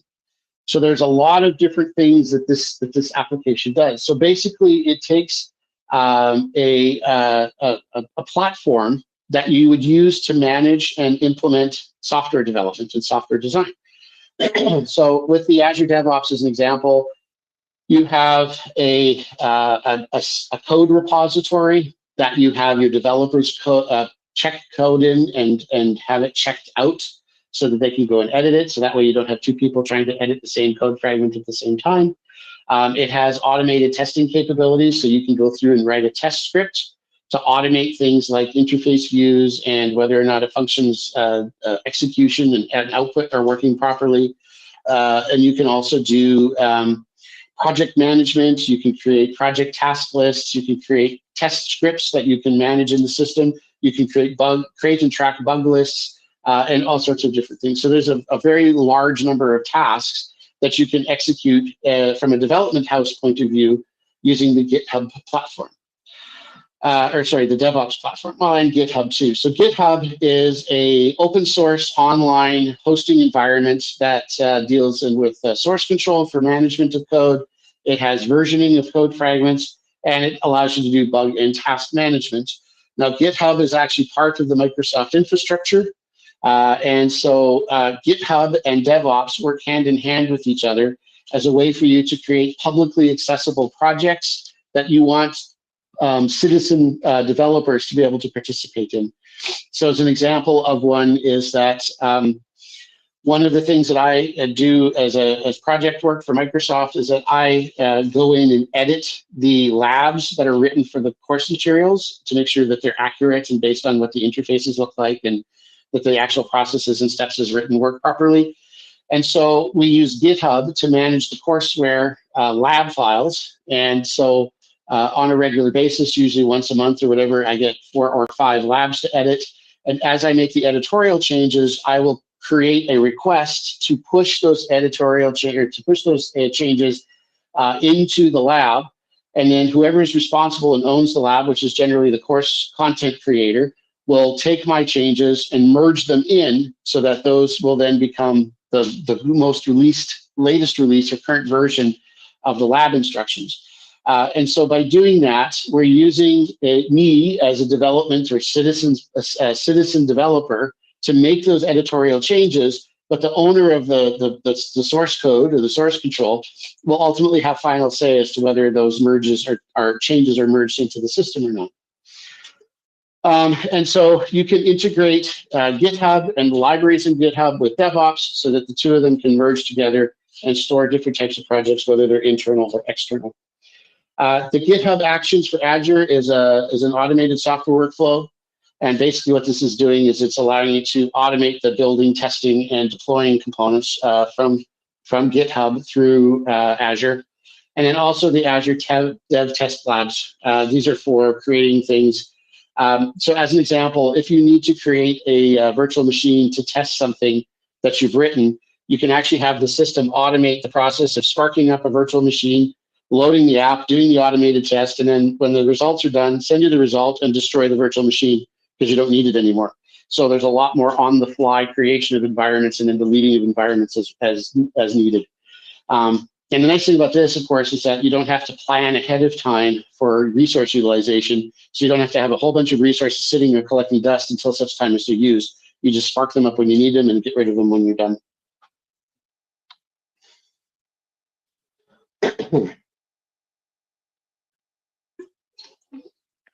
So the Azure Advisor is another core tool that we have. And basically what this is for is a way for us to look at the best practices on how Azure should be configured. So, I mean, we can normally use Azure out of the box. We can create some virtual machines and do whatever, but that doesn't always work in the most optimized fashion. So the analyzer, the advisor, will take a look at our deployed resources, and it will have recommendations based on best practices so that we can optimize the deployments. So it will look at things like reliability.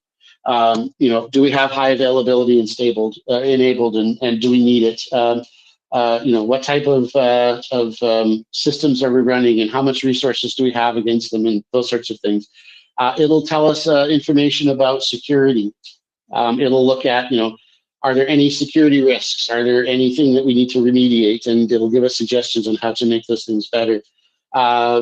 Is the performance okay? I mean, are we underperforming? The system's underperforming based on what the requirements are, or are they running okay? What's the cost look like, right?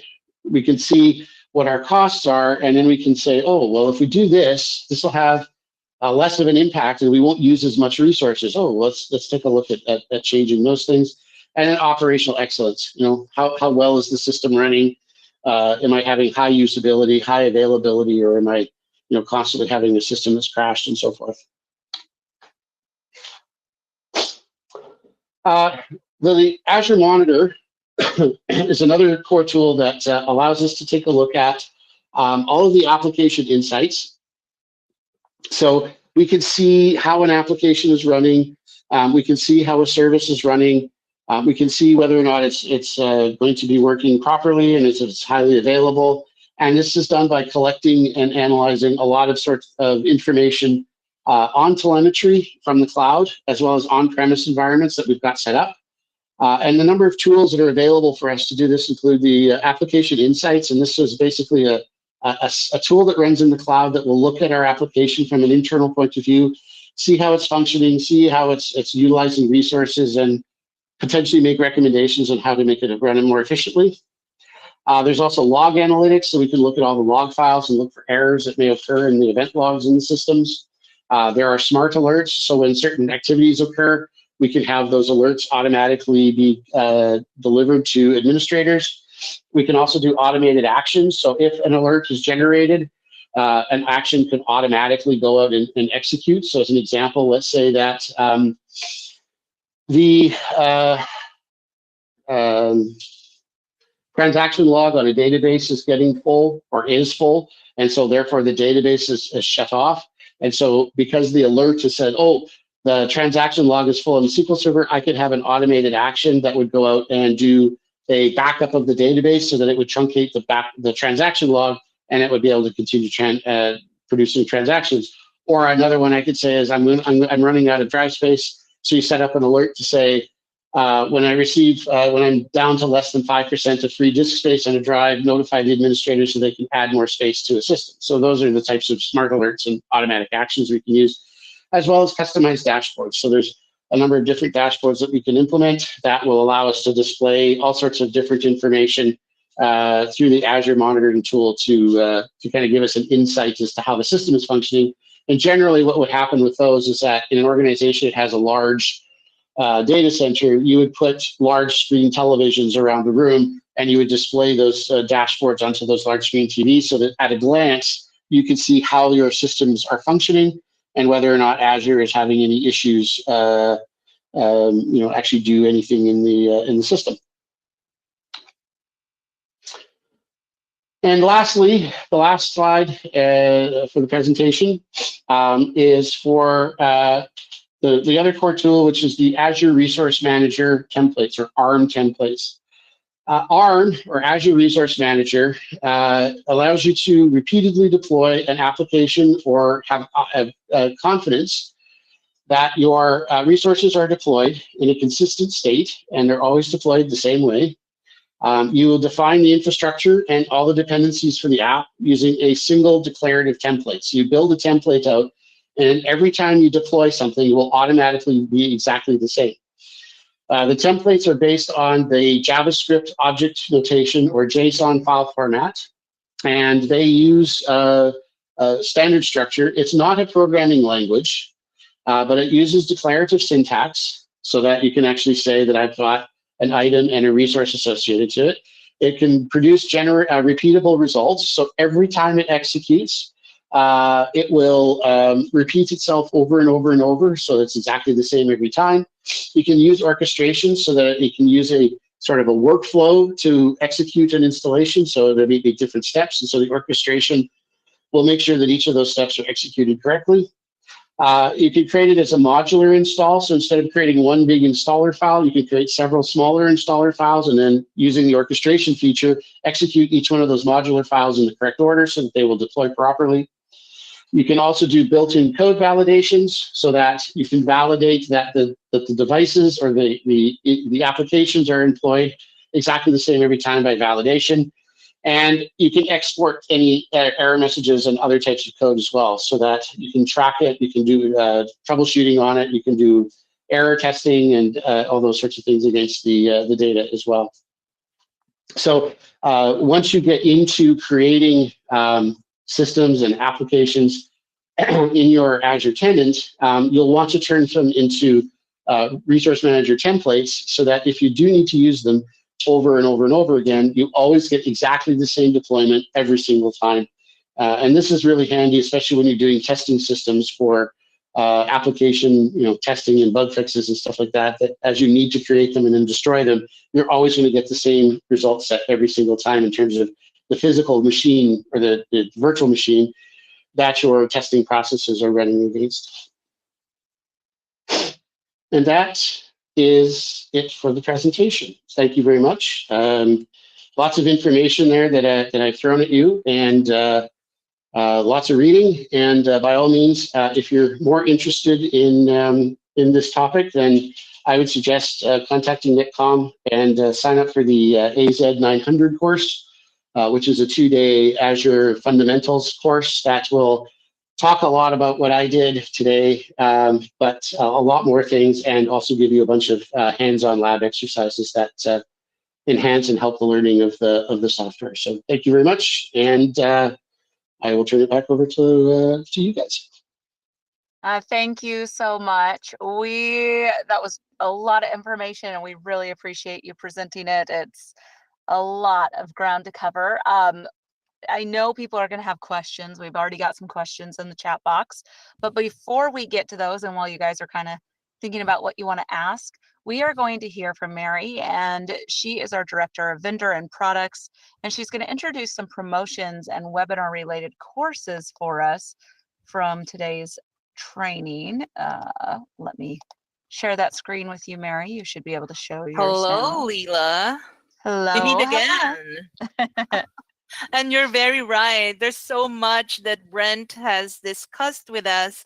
And as Brent said, there is a full class. In fact, there is a 2-day class that incorporates hands-on. So you can really get that full experience on understanding the fundamentals of Azure. And what I want to cover in a few minutes while you're thinking of adding your questions are, what's the next steps for you?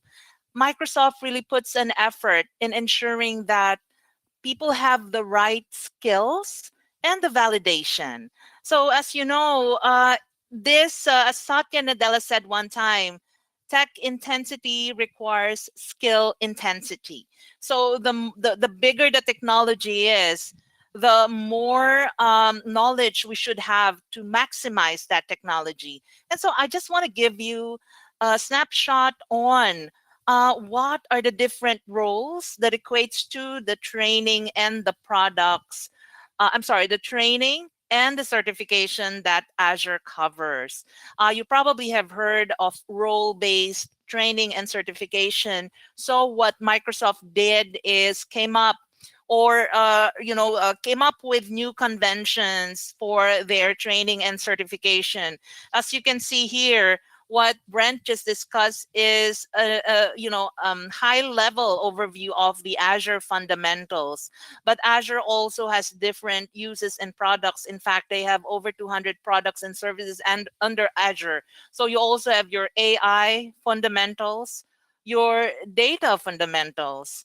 So if in case any of you, we have a mixed bag here of audience. So whether you're starting on your journey or you're moving from an on-prem role, getting that good foundation, you can decide on what role or path you have. Now, they also have the advanced and intermediate training and certification. So if you're an administrator, there is a class and certification for you. Same with developers. You are a security engineer. You use the Azure Stock Hub, or you're an engineer, etc. DevOps, an architect. There is training and certification for you. And there's some specialty courses, such as if your organization has SAP, there's a huge integration between Microsoft and SAP, then there is a course as well. In fact, even since companies are now multi-cloud, there are also courses for AWS administrators, and they can easily transform their skills from managing AWS to Azure. And then let me just go briefly. I'd like to highlight on the next deck, or on the next slides, the value of certification and how companies and individuals view this. And this is very true. Cloud is accelerating the skills gap. Every time, every day, companies, Microsoft adds new features in Azure, right? What we're going to see in the next few months may be different with all the advancements that Microsoft is adding. In fact, this is actually an old slide, but this is very true. And the more advancements are added, the more the gap is widening. So it's very important that we are paying attention and getting the right education for us, whether we're individual, starting on a role in cloud, or you have employees that needs to do this. Also, what are the benefits? So for an employee, stand out, right? Get recognized. That this is one validation because we have a tangible number associated with it. And as they say, if you're certified, you earn more. And it also advances your career, whether you're currently in the market for a new job or you want to get better at your current job. Definitely certification would help.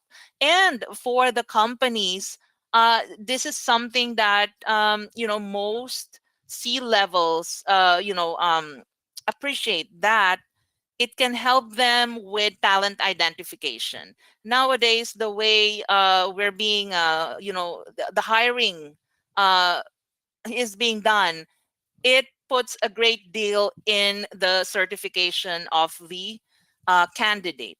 Also, for current teams that have certified members, they can see that the team produces 20% more. And to the business, it has this huge impact that if you have a huge percentage of certified candidates, then your team gives a better overall impact. Okay. Now, what makes Microsoft certifications valuable? First and foremost, in terms of market share, as we all know, Microsoft is that dominant technology in the market. There are others, but Microsoft has grown its base and it is a market share leader. It is, first and foremost, the certification is aligned to relevant job roles. So as you saw earlier, we have certifications for cloud administrators, for cloud developers. It demonstrates that you know how to apply your skills in the real world, and it is a verified achievement.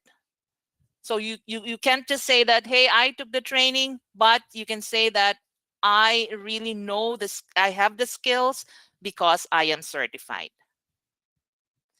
Now, aside from that, as I said earlier, it is aligned to market opportunity. What is the market looking for? So whatever Microsoft has, definitely they have the certification to match it. And these are very critical skills to make your digital transformation successful. And Microsoft continues to update this. And we can have a whole lot of discussion, discussing about how easy it would be to maintain your certification. And also Microsoft puts a great deal that all the Microsoft certified professional renews their certification every year just by upskilling themselves. There are more information on Microsoft Learn, and we can definitely explain that to you as well. Just contact us back. And just looking into the kind of questions you're getting from the exam, these are skill-based questions. Gone are the days when you're going through multiple questions and you can guess it. Nope, can't do that anymore. Also, it requires experience, and you know how to apply those skills. And hands-on labs are also included in the exam. We don't want to scare you that it's difficult, but it really demonstrates that you have the skills if you pass the exam. You can also, shout out to the world your recognition. You can add it in your LinkedIn profile. And this actually also solidifies your role in your current employment, or if you're looking for work, then this really helps you to land that job that you want. Okay. So just a few more stats here. 91% of certified IT pros says certification gives them the credibility. 93% of decision makers agree that this has a lot of added value, and 52% says that this expertise is more sought after within their organization. This is just an example. Since we discussed an intro to AZ 900, these are the kinds of skills that are measured. And if you have any questions on the other requirements, we certainly can help you with that. Or I'd like to just go quickly to our website while you submit those questions. Also, just a reminder, we're running a promotion because we really support Microsoft's intention to have you certified. So we're offering some discounts for all you participants. Just give us a call or email us at Netcom Learning, or email customer service at netcomlearning.com for more information and how you can avail of the discounts. And we have let me just quickly go to the website. This is our website. You can just go to Microsoft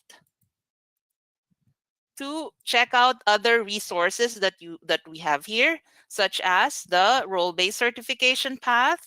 This gives you an idea on what are the different certification and training. And these are all links to the actual courses, so you can read the outline. Another thing is, if you are you're representing a company, there are several ways to purchase training. We have our Netcom Unlimited, which provides you with 12 months unlimited access to more than 500 virtual instructor-led training. Or you have our Learning Passport. Or you can just go to our schedules. If you're one person and you want an open enrollment, you just can look for the different schedules that we have available for you. And as Leela said, there are more Microsoft webinars and master classes that we have lined up for you. So just go to webinar and sign up for the other topics. Our next topic would be about dynamics. So this is very interesting.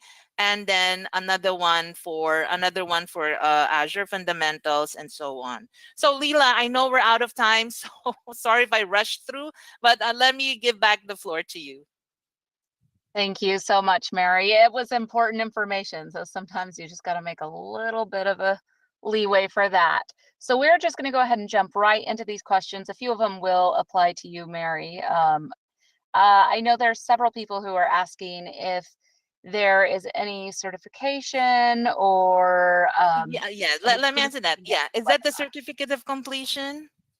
I believe so. I mean, Yes, they're it is. asking it in different ways, but yes. Yeah, so for the certificate of completion, if you attended the full webinar, you can go to your Netcom Learning portal and you can download your certificate of attendance from there. Perfect. Oh, Thank you yes, so there much. is. Okay. Let me, because there were several questions about that. I'm going to sort through those real quick and make sure. One person wanted to know if they said, so every year we need to take the exam to renew the certification? Right. So it's not like the full-fledged exam. Yes, to answer your question, yes. There is an exam. It is actually free to renew it. You have to have your profile on Microsoft Learn, MS Learn, set up your profile and put in all the information you need. But yes, there is now it's yearly.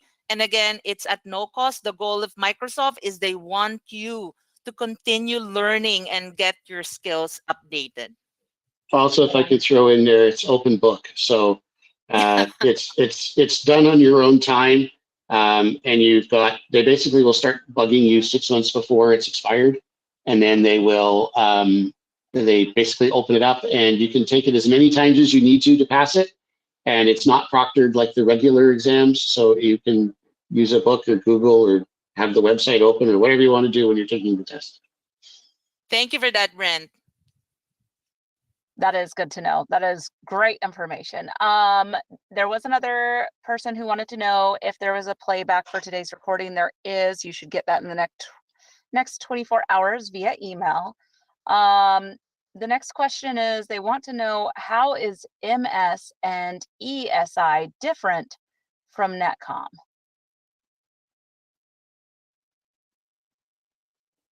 Can I answer that? Yeah. Whoever knows the answer.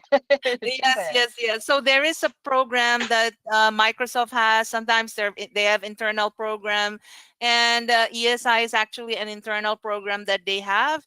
MS is Microsoft, So I hope I didn't, but the ESI is an internal program that Microsoft has.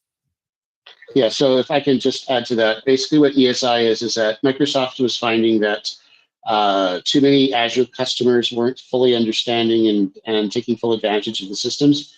So the ESI program is for corporate customers and encourage them to get more knowledge into Azure. And they do use partners like Netcom and other ones to actually run the classes for them. But the MSI program or ESI program is actually a Microsoft internal adventure. Wonderful, thank you. We do have another question regarding the portal. Mary, do you know if there's a general link to the login for the portal? Right. So just go to Netcom Learning, the website, and on the upper right you have My Netcom. So that will lead to your portal, and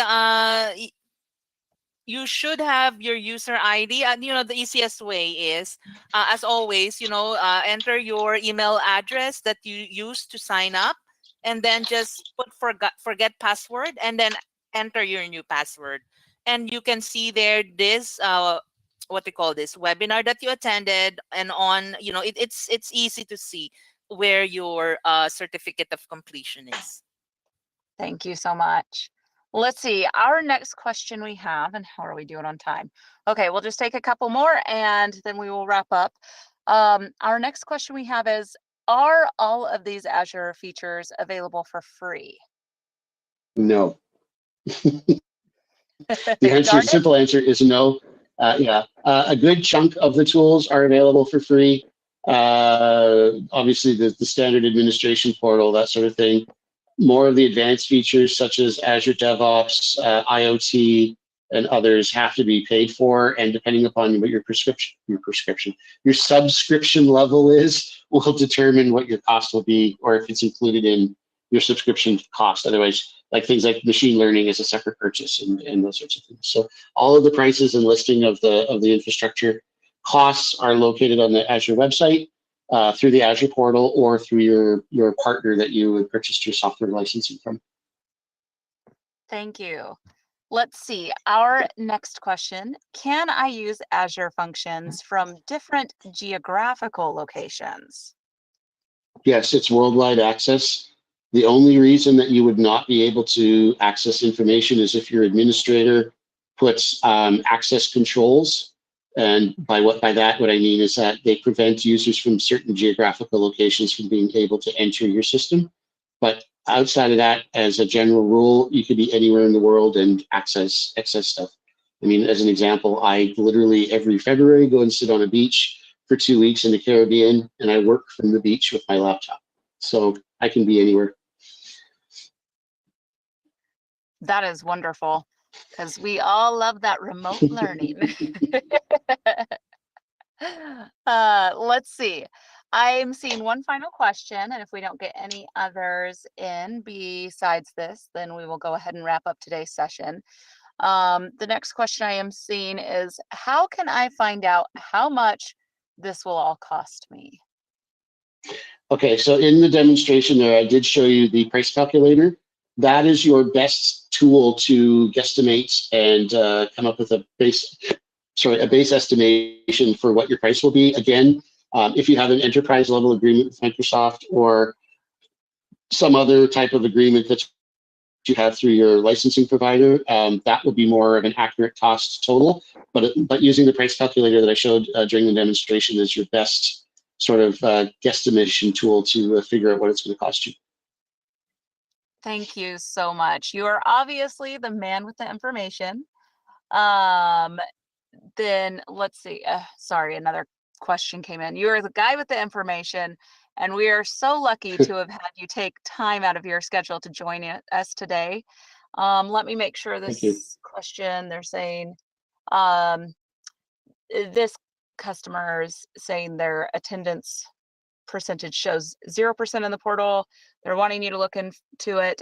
Can you, for this attendee, if you can email us at webinar@netcomlearning.com, then we can touch base with you a little further about that.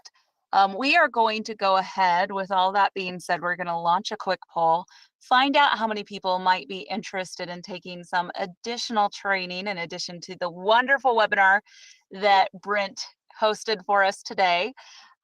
In addition to today's webinar, we have a lot of informative webinars coming up. So please go to www.netcomlearning.com/webinars/ to register for any of those.